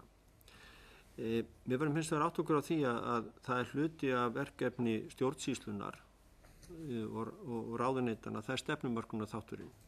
Þannig að eins og ég hef jafnan lagt mikla áherslu og ég hef áhyggjur af þetta í þessari þróun sem verið hefur til þess að því var úrskurðarnefndir og svona þróun í skipulagi stjórnarráðsins, að ég hef áhyggjur af því að þar sé í raun og veru ekki nægilega gætt að því að fylgjast með í raun og veru hvernig hefur löggjöfin sem í gildi gagnast, hvernig hún að þróast, hvaða breytingar þarf að gera.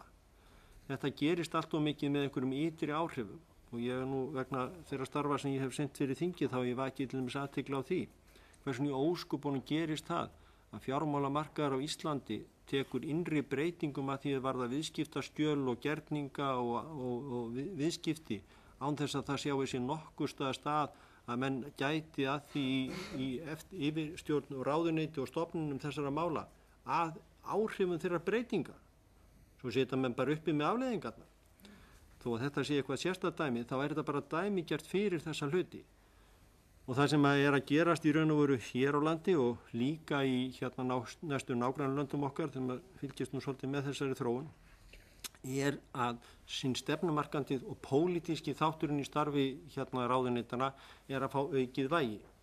Og þá glatast að mínum áliti í raun og þessi faglegi þáttur, að það sé fyrir að fara nægjanlegri vitneskju og þekkingu í stjórnarráðinu á hverjum tíma til þess að ráða við að koma þeirri stefnumörkum sem ráðherra kýsa sér við þau á hverjum tíma, koma henni í nægjanlegan faglegan búning. Og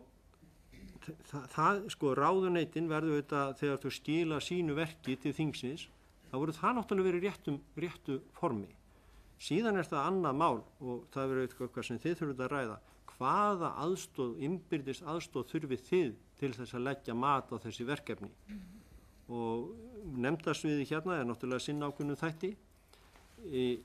Það fyrir ekki hjá því að þegar maður nú búin að vera í þessu öll þessi ár alltaf að kveppa á því að bæta betur í þessu.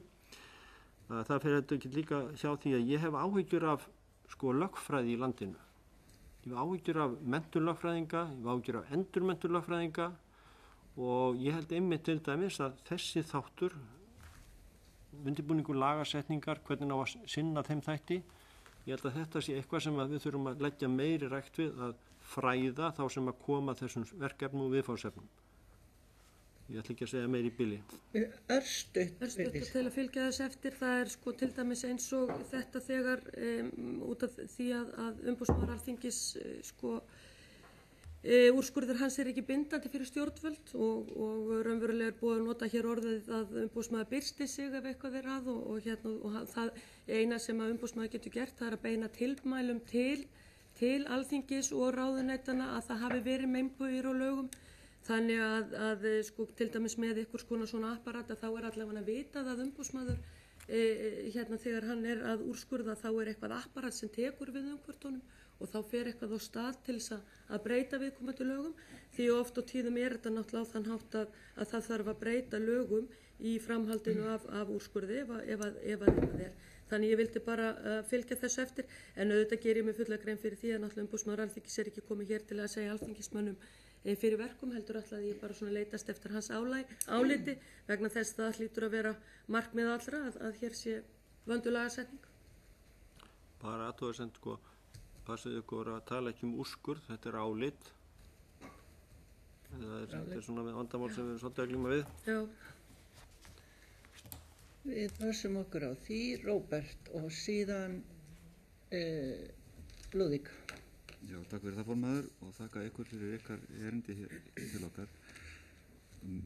Mæði mikið á okkur og ég á örugglega minn þátt í því vegna þess að hvers getur sem að ég beður að skemmta eitthvað staðar þá byrja ég að tala við ykkur. Þannig að það er ábygglega heitt starfskraftur í því bara að taka við slíkum óskum. Á stundum fyrirspurnar á þeim toga. Akkurat. Og ég byrja ykkur bara að afsaka það. Mér langar svona til þess að ræða aðeins formið á þessu vegna þess að ég er búin að gera þetta 3 sinnum á svona opnum fundum og við erum alltaf mjög ákveðin í því að þetta eigi ekki að vera of stíft og svona út af því að það er ekki nóg að fundir séu bara opnir, þeir þurfa að vera aðgengilegi líka og svona áheyrilegir og þrátt fyrir að umboðsmaður sé áheyrilegur mjög þá á ég alltaf mjög erfitt með að halda athygli þegar einhver talar í 45 mínútur í upphafi fundar. Það er ekki athugasemd við umboðsmann, heldur bara það form sem við höfum búið okkur til og við þurfum að reyna að gera þetta þannig að þetta sé kannski aðeins meiri skoðanaskipti og hraðari og auðvitað vildi maður að við getum verið að eyða meiri tíma í að fara ofan í einstök álit í skýrslu umboðsmanns. Þess vegna langar mig til svona kannski að spyrja hvort að við þurfum ekki að endurskoða þetta og hvort að umboðsmanni þætti ekki komið til greina að við myndum sundurgreina erindið hans til þingsins þannig að hann væri að eiga samtöl við kannski fleiri nefndir og þá á þeim málasviðum sem undir þær heyra. Og að þessu sögðu þá langar mig líka til þess að spyrja út í 2 álit sem eru varðandi mál sem eru mér hugleikin, sérstaklega svona upplýsingamálin og aðgengi að upplýsingum hjá ríkinu. Þá er ég að tala ráðningu í starf upplýsingafulltrúa hjá sjávarútvegsráðuneyti. Þar er mjög fróðlegt álit og mér langar til þess að heyra svona hvaða lexíu ráðuneytin megi draga af þessu máli. Sérstaklega kannski hvað varðar upplýsingagjöfina til þeirra sem að óska eftir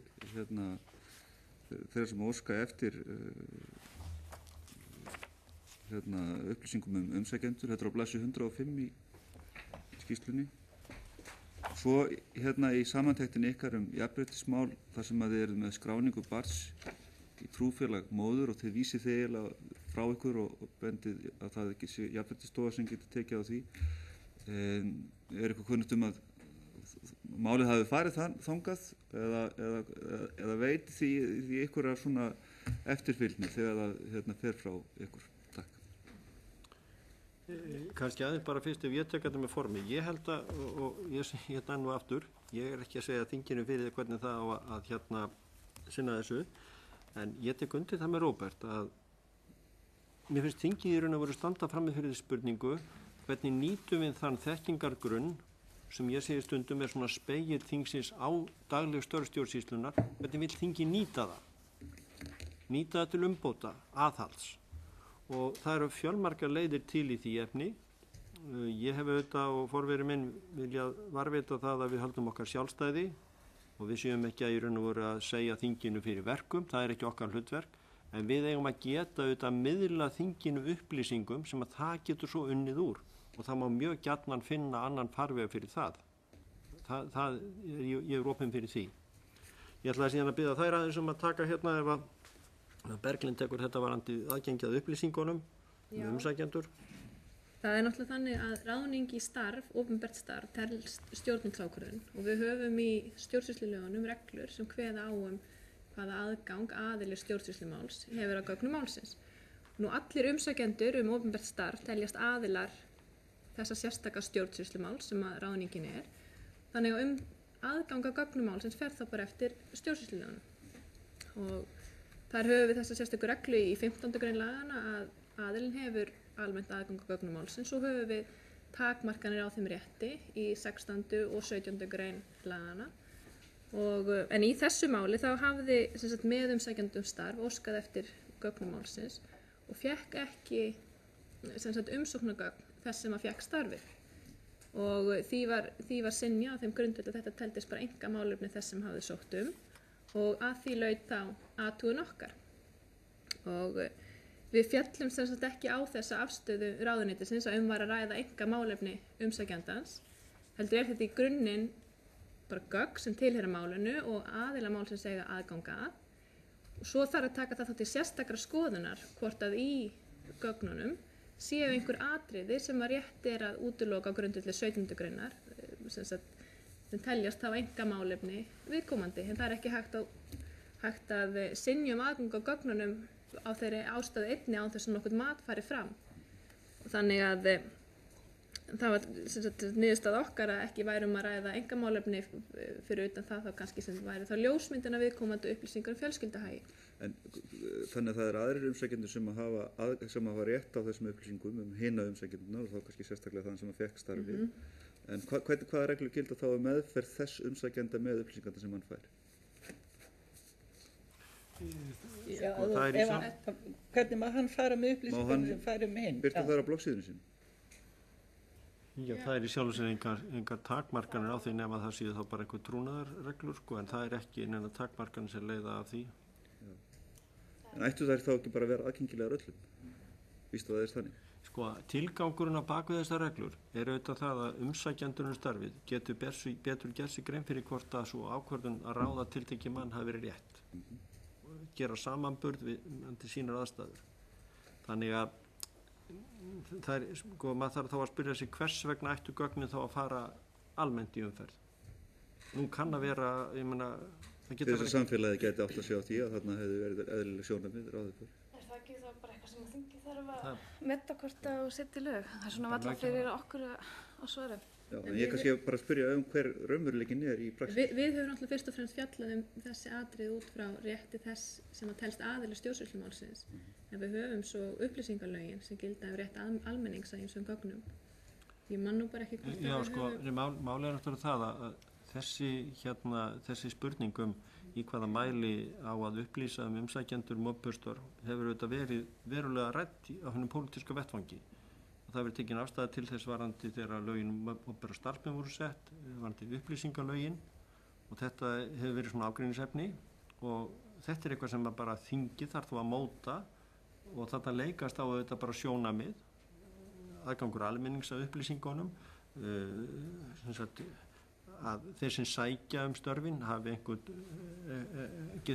fríðhelgi eða eitthvað slíkt Þannig að þetta er bara pólitísk spurning. En við höfum náttúrulega sérstakar reglur bæði í upplýsingalögunum og starfsmannalögunum það eigi að birta upplýsingar þá sem að sóttu og hvort það sé ekki heimilið þeirra og starfsheiti.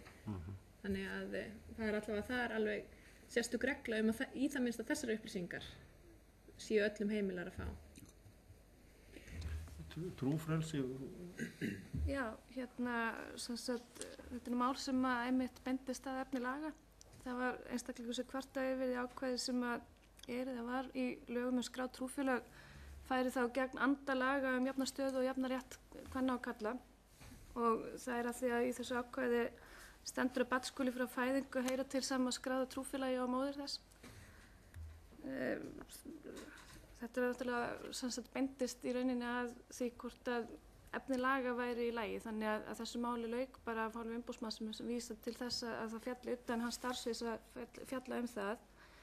En að því að við reynum nú eins og við getum að benda fólki á færa leiðir þó að við getum ekki hjálpa því, að þá bendum við sem sagt viðkomandi á að samkvæmt lögum og það hefði Jafnréttisstofa heimild til þess að koma á framfæri ábendingum til meðal annars ráðherra og tillögum aðgerðir til að ná fram jafnrétti kynjanna.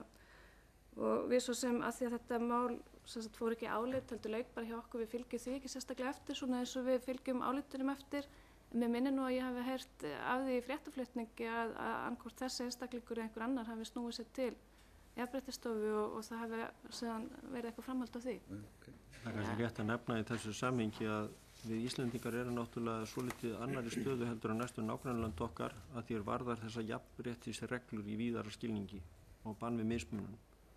Þið þekkið það sjálfsagt hvað hefur ekki verið innleitt hér af þeim tilskipunum og reglum. Þannig að við erum kannski svolítið að verða í vandræðum að fylgja eftir þeim sjónarmiðum sem ríkjandi eru svona í Evrópu að því að þessi mál varðar. Ja. Lúðvík og svo Sigríður Andersen og síðan Sigríður Ingvarsdóttir. Takk fyrir. Ég held að sé hægt að segja að það sé alveg skýr skilaboð sem að koma fram í þessari skýrslu ykkar þær breytingar sem eru að verða á starfsemi umboðsmanns og það er auðvitað hlýtur að vera svolítið stórt atriði eins og hér kom fram í umræðinu að skoða þá í kjölum hvernig rétt er að bregðast við í þeim efnum varðandi þá innra skipulag og ykkar aðkomu að málum. Það kemur líka fram sem kannski hefur ekki dregið fram hér í þessari umræðu í skýrslunni að sem sagt starf umboðsmanns er náttúrulega mjög bundið af því að þurfa að koma að öllum málum alveg nánast frá upphafi til enda, þannig að hann er sem embættismaður mjög fastur settur í raun og veru öllum þeim atriðum sem er verið að taka fyrir. Við áttum hér nefndin fund með kollegaðinum í Noregi núna í haust og starfsmönnum hans og þar kom fram einmitt eftir að það var opnað fyrir rafrænar leiðir til þess að koma inn með erindi, þá snarfjölgaði þeim. En það er sama bara litt hlutfall að þetta er yfir helmingur mála sem er vísað frá í jafnvel stærri hlutur. Og mér langar að spyrja, sem sagt þær aðgerðir sem menn hafa beitt þar og brugðist við þessari fjölgun, er það eitthvað sem að við getum horft til hér og verið kannski með einhverja síun á þessum málum, jafnvel á einhverjum öðrum vettvangi. Í þeim tilfellum voru þetta mikil úrskurðarmál einmitt gagnvart tryggingum sem að voru stóðu þar upp úr og menn töldu rétt að skoða það sérstaklega. Þó að það væri ekki kannski viljið til þess að það væri einhver sérstakur umboðsmaður sem væri að fjalla þau mál sér, heldur væri þetta á sama borði. Nú, það er nefnt hérna varðandi upplýsingaskortinn úti í stjórnkerfinu og tek heilshugar undir það hlýtur að vera að skipta máli að undirbyggja þann þátt miklu betur til þess að raun og veru draga þá úr umfangi þeirra mála sem eru að koma inn. Hvaða atriði nákvæmlega eru það að þínu mati og ykkar sem að skipta mestu að leggja áherslu á í þeirri þjálfun og þeim upplýsingum? Og svo í þriðja lagi að það kemur skýrt fram í skýrslunni að starfshætti stjórnvalda og þá fyrst og fremst málshraði er eitt af því sem er mikið áhyggjuefni. Og það á líka við varðandi svo úrskurðarnefndir og maður spyr varðandi úrskurðarnefndina er full ástæða til þess að setja kannski í lagaramma skýr tímamörk á það hvernig menn eiga að klára og svara og skila af sér þeim málum sem þangað komið fyrir en þau liggi ekki þar jafnvel árum saman eins og dæmir um. En ég tók líka eftir því að það virðist vera eins og þetta sé svolítið ólíkum hætti í stjórnkerfinu. Menn tala stjórnkerfið alltaf sem svona eitt hlut en það er greinst að það er ekki kannski hlutir allstaðar í jafngóðu lagi. Ef við skoðum töflurnar á blaðsíðu 40 og 41 í yfirlitum yfir mál sem að berast og þá af heildarmála bunkanum 528 mál þá eru rétt rúmlega 2,5% af þeim sem berast til landbúnaðar og sjávarútvegsráðuneytis. En þegar þú skoðar svo málin sem er lokið með álitum frá umboðsmanni að þá er hlutfall þessa ráðuneytis komið yfir 15%. Getur þú skýrt þetta nálega fyrir okkur? Já, gerði þið svo vel. Já, hérna, það er rétt, það er ekki þarna í hérna inngangi að skýrslunni að þetta fyrirkomulag sem við búum við byggir á því að umboðsmaður taki afstöðu til þess hvort eigi að fjalla málinn og hérna ljúki þeim jafnframt. Nú stendur yfir endurskoðun á lögum umboðsmann og á þeim vettvangi ég hef haft aðkoma að því, setið þeirri nefnd sem forsættis hérna nefndin skipaði og það er búið að ræða ýmsa leiðir að þessu leyti og mér er velkunnugt þetta fyrirkomulag í Noregi og nú veit ég auðvitað ekki hver niðurstaða nefndarinnar verður en ég hygg að þar muni menn reyna að fara fram með slíka hugmynd, hvort hún hugnast ykkur. Það er auðvitað sinnsýður í hverju landi og þetta var gert í Noregi. Við höfum auðvitað alltaf sagt að það sem er kannski vandinn í þessu að það má ekki vera þannig að fólki komi bara aftur og aftur. Þú vísar þig frá og það kemur bara aftur og sætts ekki við þetta. Og það hefur svolítið borið á því í Noregi að fólk er að koma aftur og aftur. Það er ekki umboðsmaðurinn sjálfur sem skrifar undir þetta og þetta verður bara endurtekning og það er eitthvað sem ég held að sé ekki æskilegt fyrir okkur. Hins vegar er það alveg ljóst að í dag skrifstofustjórinn Berglind, hún í raun og veru heldur alveg utan þessi mál og aðkoma mín í raun og veru bara að taka afstöðu til svona prinsippmála í því efni og bara renna rétt augum yfir þau bréf sem að hérna byggja á þessum lagaatriðum eða við erum búin að taka afstöðu áður til. Þannig að það hefur náttúrulega létt verulega á mér í starfi að geta treyst í að þarna er einstaklingur starfsmaður sem að þekkir þessi mál, veit hvernig þetta er, en ég hygg að nefndin leggji til að það veri gengið skrefinu lengra. Nú, þú spyr hvar skiptir máli og í varðandi upplýsingarnar og annað. Ég held að ég get ekki bent hérna og það er tiltekið atriði. Ég held að vandinn í þessu sé fyrst og næst og það er nú svo reynsla sem maður hefur eftir að hafa tekið þátt í umræðum og kynningum og fræðslum hvað starfsfólki, sveitarfélagana líka og hérna ríkisstofnana. Ég held að sé mikilvægast að við fáum fólki til að tileinka sér hvers vegna er það að sinna þessu starfi. Það er að ná upp þeirri vitneskju og samfæringu það að þetta er liður í opinberri þjónustu. Þjónustu sem lýtur ákveðnum reglum samskipti við borgarana. Og það er að þekking og vitneskju það og þekkja þessar svona grunnreglu sem þetta gilda. Það skapar fólki færi á því bæði að rækja þessar starfsemi betur og afla sér þá frekari upplýsing og fróðleiks. Því að, sem ég sagði hérna áður, við erum átt okkur á því að það er ekki nema lítið hluti stjórnsýslu sem til dæmis er innt af hendi af lögfræðingum. Og þó að þú ráður lögfræðing í dag, þá í raun og veru veistu ekkit endilega hvaða þekkingu hann hefur aflað sér sérstaklega á til dæmis þessum stjórnsýslureglum. Þannig að vinnuveitendurnir, ríki og sveitafélög, verða bara að vera ábyrg fyrir því að þú þjónusta sem þessi starfsmenn er að veita, hún sé bara í lagi. Við höfum reynt aðeins að fara í heimsóknin til dæmis til sveitarfélaga.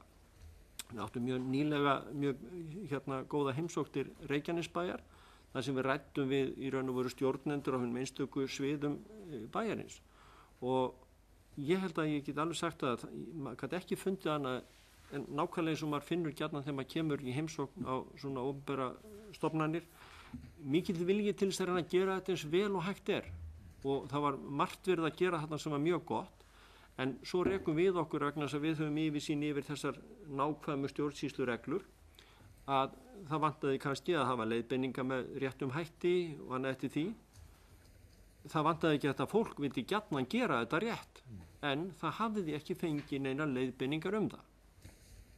Og ég held að eins og ég segi, við þurfum að gera þetta svolítið almennt, undirbyggja það að fá fólki með okkur í þessu. Þetta er ekki að koma svona eitthvað ofan, við þurfum að fá, þetta sé hluta því að vinna hjá ríkinu, það er að hafa vald og þekking á svona reglu. Og það sé liður í því að gera þessa þjónustu betri í þá borgarana. Ég hef nú stundum sagt að því miður að vandamálið er ekki þessir almennu starfsmenn, það er ekki viljið þeirra, skortur á vilja hjá þeim til þess að tileinka sér þetta. Ég stundum að glíma við svona yfirmenn og forstöðumenn sem telja þetta mestu vitlaus að vera eða tíma í þetta. En ég held að það sé skortur á skilningi á því hvað þýðingu þetta hefur almennt fyrir starfið. En auðvitað eru allir uppteknir. Það er ekki að missa fólk á námskeið heilan dag eða eitthvað svoleiðis. Ég er búin að sitja undir því í mörg ára, menn vilja helst ekki að kenna þessar reglur svona eftir hádegi einhver daginn. Kenna fólki þetta bara, klára þetta.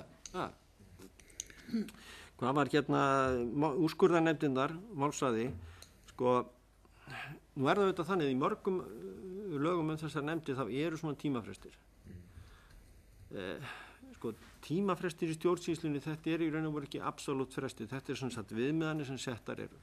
Og ef við kemum aftur að þessu sem ég var að segja áðan, að sko, það að pikka upp eitthvað fólk á götunni til að sinna þessum viðfangsefnum sem eru upptekið við allt önnur störf, það bara mjög erfitt fyrir þetta fólk að rækja þetta störf í tíma og síðan til viðbótar kemur þetta að í fæstum tilvikum hefur þetta fólk sko einhverja þekkingu eða reynslu á þessum málaflokki og þetta verður auðvitað allt erfitt og í öðrum tilvikum þetta inn í ráðuneytunum, það eru starfsmenn ráðuneytara sem að vinna fyrir þessar nefndir, þannig að ég ekki viss að tímamörk nákvæmlega sett niður, ég held að það leysi ekki málið. Við þurfum að finna einhvern farveg annan fyrir að leysa þennan þátt að segja að greiða götu borgarans til þess að fá úrlausn sinna mála með skjótum hætti en mega heldur ekki glata sýnin á þann grundvallar þátt sem og felst í þessu stjórnsýslu eftirliti og endurskoðun ákvarðana.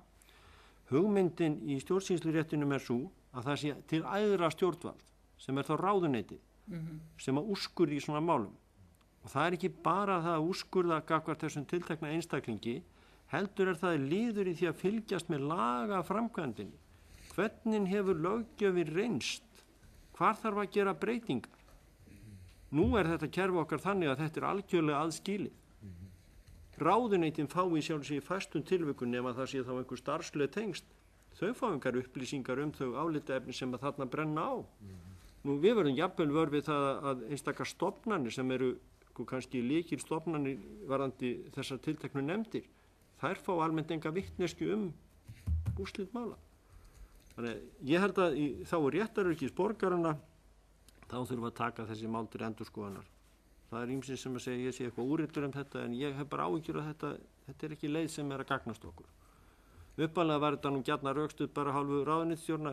Það auðveldar að fá sérstaklega lið á fjárlögum fyrir nefnd og peninga í þetta verkefni. Það má ekki. En þetta með sjávarútvegslandbúnað? Já, sko, auðvitað þannig að þessi flokkun eftir því hvaða mál kom inn til okkar. Þau eru auðvitað svolítið háð því hversu mikið af svona einstaklingsmálum, hversu mikið snertli fletir eru hjá viðkomandi stjórnsýslu varðandi málum borgarana. Og þar að leiðandi til dæmis innanríkisráðuneyti mjög ofarlega í þessum lista. Það hins vegar alveg ljóst að það hefur ofta ekki tekist nægjanlega vel til í stjórnsýslu þessa ráðuneyti sem nefnt var hér áðan. Og það hefur orðið tilefni athugasemda frá mér. Og við vonum alltaf að það batni bara en stundum gerist það ekki. Já, mér langar bara að hnykkja á bara eitt stuttandri framhald af þessu, sem svo breyting sem er náttúrulega mjög stórvægileg sem hefur verið núna farið í gegnum þingið með uppstokkun á ráðuneytum og stjórnkerfinu með það að stækka þessar einingar og gera þær þá öflugri. Hvaða mat hefur þú á því varðandi svona áhrif á stöðuna gagnvart þessum málum sem við erum að fara hérna yfir? Nú veit ég nú ekki hvað við höfum langan tíma. Já, við höfum nefnilega ekki mjög langan tíma. Nei, ég held ekki, en það nú svo að ég tók þátt í starfi af vegum þessara stofnunar, líta yfir tiltekið mál í samfélaginu og það var skilað það skýrslu og svo heyrir maður það gjarnan að þetta alls konar breytingar sem maður vilja gera í upphafsitt í þessar ágætu bók. Kannast nú stundum ekki við það allt saman. Sko, ef ég á að vera alveg hreinskilinn við ykkur, þá hef ég haft þá skoðun að það sé í raun og veru til þess fallið að auka í getu ráðuneytanna til þess að takast á við þessi viðfangsefni ef að þetta eru stærri einingar en þá verður líka að tryggja það að það sé til staðar fagleg þekking. Ég hafa á saman tíma áhyggjur af þessu sem ég var að lýsa fyrir ykkur áðan, að hinn pólitíska stefnumörkun, hún að fá að mínum dómi aukið vægi á kostnað hins faglega hluta í ráðuneytunum. Og ég var að játa það fyrir ykkur, Jónu síðast í gær, að kljást við það vandamál að ég nú sennilega kannski sá maður á landinu sem þarf oftast að finna út úr því hvaða ráðuneyti einstök mál fjalla.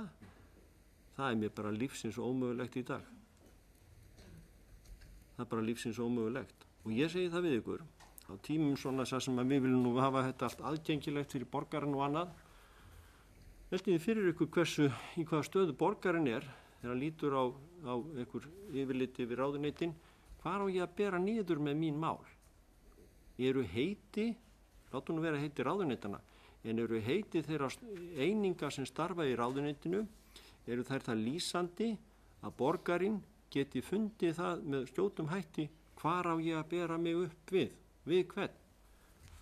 Svo koma nú starfsmenn stjórnsýslunnar og segja við maður því miður, ég bara veit nú ekkit, ég veit ekki hvort að málið heyrir undir mig eða annað.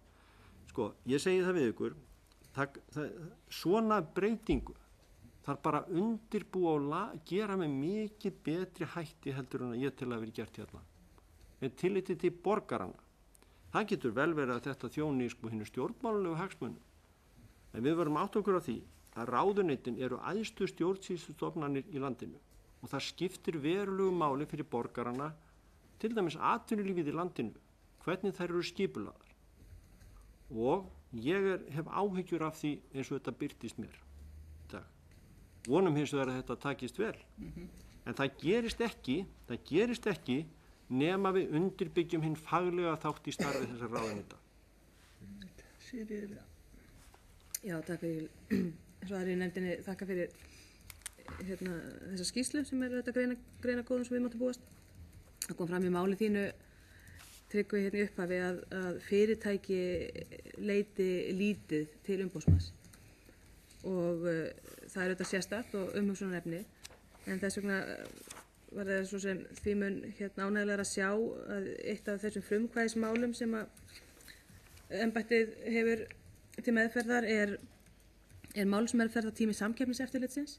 En það er einmitt eftirlit sem að varða fyrirtækin í landinu gríðarlega miklu og hefur mjög víðtækt vald, þetta eftirlit, og það hefur bara verið árabil þannig að fyrirtækin hafa alveg saman hvort það eru fyrirtæki sem leita til eftirlitsins eða þau fyrirtæki sem eru undir það sett að þurfa að svara fyrir eitthvað gagnvart embættinu, gagnvart því eftirliti, að málsmeðferðartíminn hefur auðvitað dregist úr hófi fram. Og það kemur fram hérna í skýrslunni hjá þér að stofnuninni sjálfur er þetta ljóst og að þessi vandi sé til staðar. Og þetta er sem sagt eitthvað sem að embættið þitt er að skoða og ég sé hér bara ber svo vel í veiði að hér er einhver tímafrestur sem að embætti umboðsmanns hefur gefið efnahagsráðuneytinu frestið til að svara einhvern fyrirspurnum. Þess vegna langar mig að spurja hvort að það liggi núna fyrir hvenær þessari skoðun þinni verður lokið á þessu máli og einnig þá líka hvort að þetta sé ekki svona dæmigert þá mál sem ætti í rauninni að vera, sem er alveg örugglega þá í forgangi hjá þínu embætti í ljósi þess að þetta varðar mjög marga. Þetta mál hefur fordæmisgildi umfram auðvitað líka samkeppniseftirlitið sem slíkt, en sérstaklega þetta varðar marga. Það er annað mál, frumkvæðismál sem við langar líka hérna sem ég sé er tiltekið hjá þér og menn hafa nú nefnt hérna áður og það er þessar auglýsingar, þessar ráðningar hjá embættum, hjá eða í stjórnsýslunni.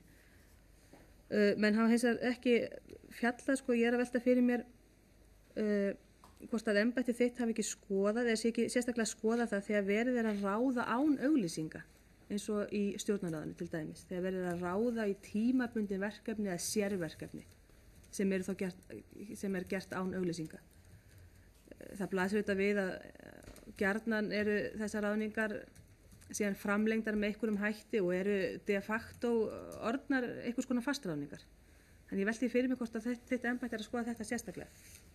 Annað hérna sem ég hnýtt hérna og þurfum allir að komast á, við þurfum að hætta klukkan 12 þannig að við þurfum að hérna það er bara örstuð hérna bara eitt hérna mál hérna í viðbót sem að ég bara hnýtt í að því það sýtir að með svo skemmtilegum hætti hér mál sem heitir skoðunar og það var þar hvort leikskólastjórum í Reykjavík hefur verið gefin bein fyrirmælum að veita fréttastofu útvarpsins upplýsingar laus pláss, af því ég bara átta mig ekki á því í niðurlagi þessa kafla á hverju strandar skoðun þíns embættis á þessu máli. Þetta er nú svona kannski mál sem geti haft fordæmisgildi líka út fyrir raðir leikskólana. Takk. Varðandi samkeppniseftirlitið þá er þetta svona dæmigerð mál þar sem við erum búin að fá inn kvartanir, athugasemdir, ábendingar starfshætti stjórnvalds. Við förum á stað og fáum upplýsingar hérna stöðuna, kemur ljósa stjórnvaldi gerir sig grein fyrir því að það er bara ekki, þetta er ekki lægi. Hvað gerum við? Við skrifum þá næstir ráðuneytisins og segir, býtu við, ætlið þið að bregðast eitthvað við þessu? Í þessu tilviki fengum við svar og þá var til lýst að ráðuneytið hefði með tilteknum hætti tekið þetta mál upp við þingið og myndi gera það núna við afgreiðslu fjárlaga og fjáraukalaga og þegar það liggur í raun og veru fyrir að ráðuneytið er komið með málið, það er komið hér til þingsins, á þessu stigi er ekkit frekar sem við getum gert.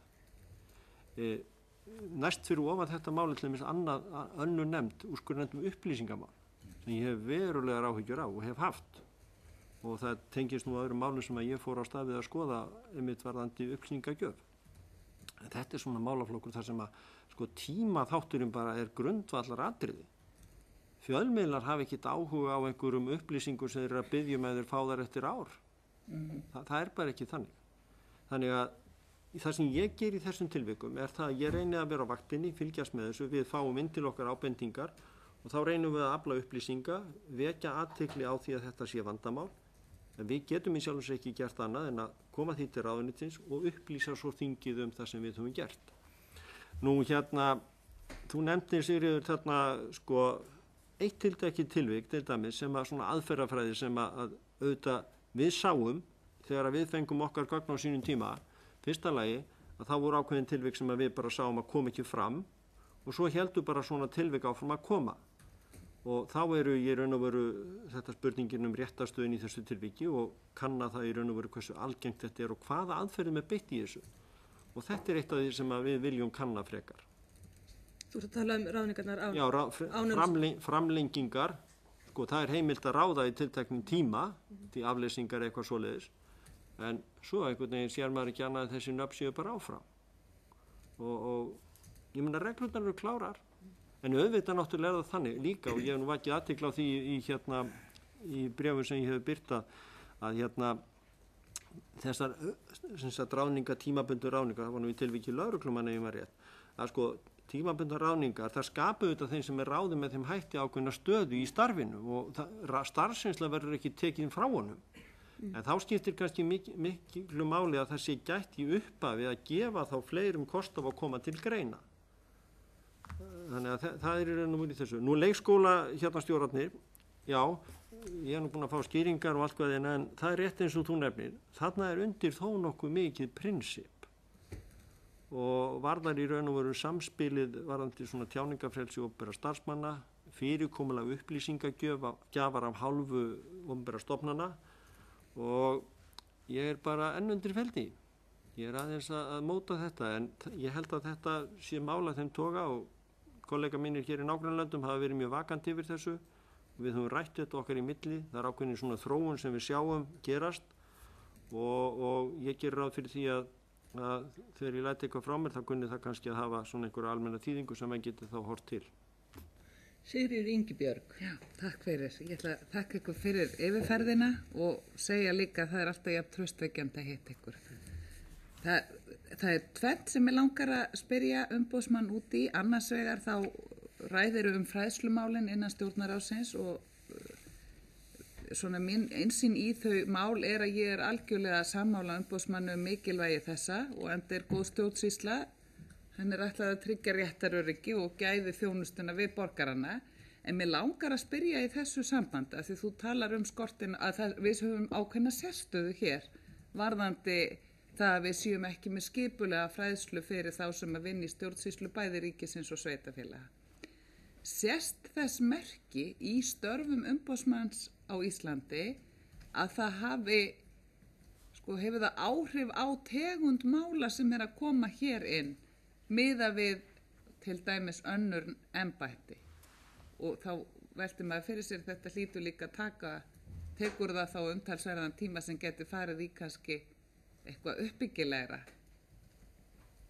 heldur en að vera svara fólki sem að hefur fengið ófullnægjandi þjónustu sem að hefði ekki þurft að vera. Svo önnur spurning sem eiginlega vaknaði hér þegar þú varst að tala, það var varðandi það að ég tek heilshugar undir með umboðsmönnum það að það æskilegt að fólk þurfi ekki að fara til dómstóla til að leita réttar síns. Að það eigi að fá hann á þess að þurfa að kljást málið í dómstólum, en að sjálfsögðu þarf það að vera lausn ef svo ber undir og þá segir þú, Tryggvi, kostnaður við dómsmál að hann sé mikið áhyggjuefni fyrir borgarana og að það sé eitthvað sem þingið eigi að skoða. Og þá velti ég fyrir mér, hvar finnst þér að við ættum fyrst að beina sjónum okkar í þeim efnum? Þá hef ég lokið mínum spurningum. Takk fyrir.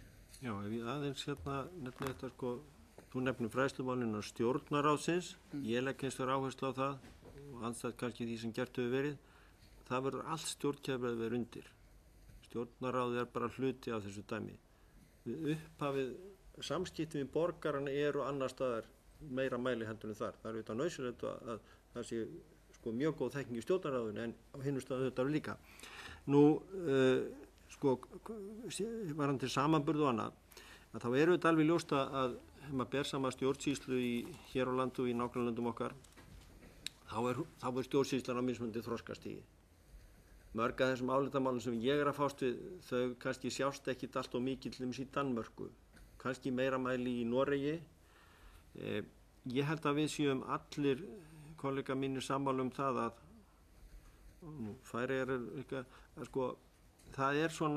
það er meiri losara bragur á þessum vinnubröðum í dag. Það er meiri losara bragur á hann. Alls staðar það. Já, og ég held að það sé bara þetta sameiginlega. Það er fólki sem kemur til starfa í stjórnsýslunni með margvíslegan bakgrunn. Þannig að það er ekki eins og áður var kannski þessi klassíski gangur að menn alist upp við þetta læri til þessara hluta, menn koma með allt öðrum hætti. En ég hef hins vegar þá trú að og það er kannski líka bara út frá þessu sjónarhorni sem að ég horfa á þetta. Það er alveg fellega leiðin þetta þurfa alltaf að koma til fólks og segja býtu, þú ert ekki að gera rétt og þá spyr fólki, nú hvernig á ég að gera þetta? Þá getur maður hvergi leiðbendi og sagt, þú getur lesið þetta hérna hvernig þú átt að gera þetta. Það er í raun og veru erfiðleikin líka í þessu og ég hef þá trú að ef við getum gert þetta fræðsluefni aðgengilega, þá eigum við að geta auðvelda fólki að sinna þessum störfum og fækka í raun og veru þeim málum þar sem borgarinn er ósáttur. Sjónarmiðið er ekki staða umboðsmanns.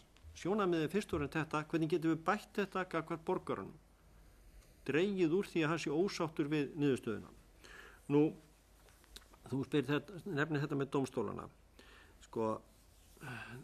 Nú hafa þetta verið gerðar breytingar á lögundum sem gjafsókn. Ég held hins vegar að það sé eitt sem mér hefur þótt kannski menn ekki vilja hugsa nægilega um. Dómstólinn er í eðli sínu íhaldssamir. Þeir vilja í raun og veru fara mjög varlega í það að greiða leiðina. En ég hef stundum nefnt að ég teldi eðlilegt að menn skoðuðu það hvort ekki einhverju leyti mætti auðvelda fólki að bera í raun og veru ákvarðanir stjórnvalda undir dómstóla, greiða í raun og veru, draga úr hömlum og skilyrðum að tilleitinu til og síðan er það auðvitað kostnaðurinn líka.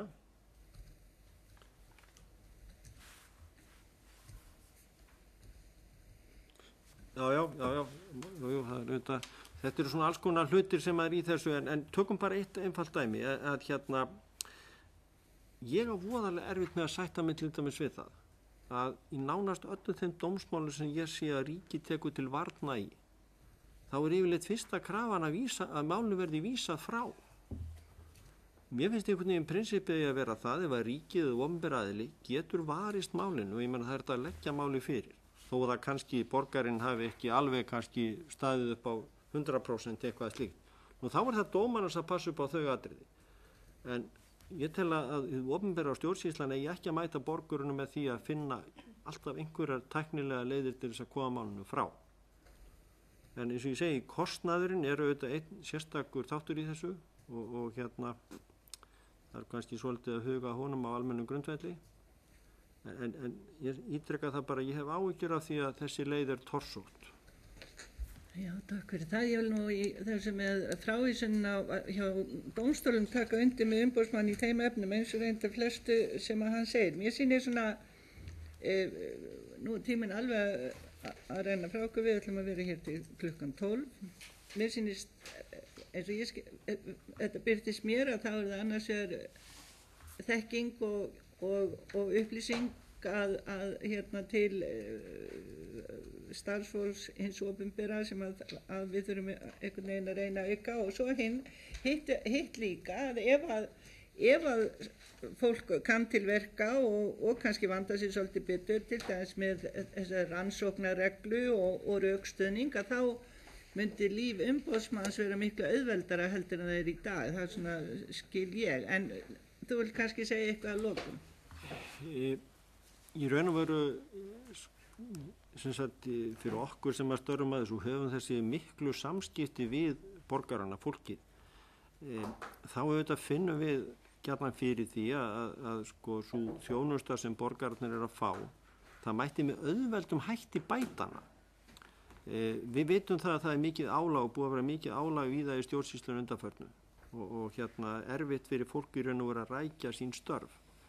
En ég hef þá trúa að ef við náum að auka þessa fræðslu, gera fólki tamara að hugsa þessar reglur sem með jákvæðum hætti, það er því miður allt og oft sem maður hittir fyrir fólk sem að horfir á þessar stjórnsýslureglur og stjórnsýslur með neikvæðum hætti. Þessar reglur í raun og veru samskiptareglur milli borgarans og stjórnvalda, reglur sem eiga auðvelda báðum aðilum að komast í gegnum það ferli að afgreiða málið.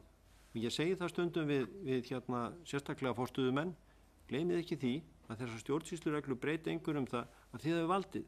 Það eina sem þið þurfum að gæta er að gefa borgurunum kost á því að fylgjast með undirbúningi ákvörðuninni í þess máli og koma sínu sjónarmiðum að og hún sem síðan skiljalið þegar hún kemur. Flóknar er þetta nú ekki. En ég segi það eftir þá reynslu sem ég er búin að hafa þessum störfum undanfarin ár, þá held ég að þetta sé mesti veikleikin kannski hjá okkur og þar sem við getum best náð árangur í að bæta þetta. Takk. Ég þakka ykkur kærlega fyrir að koma og eiga við okkur þetta góða samtal og segi 5. sliti.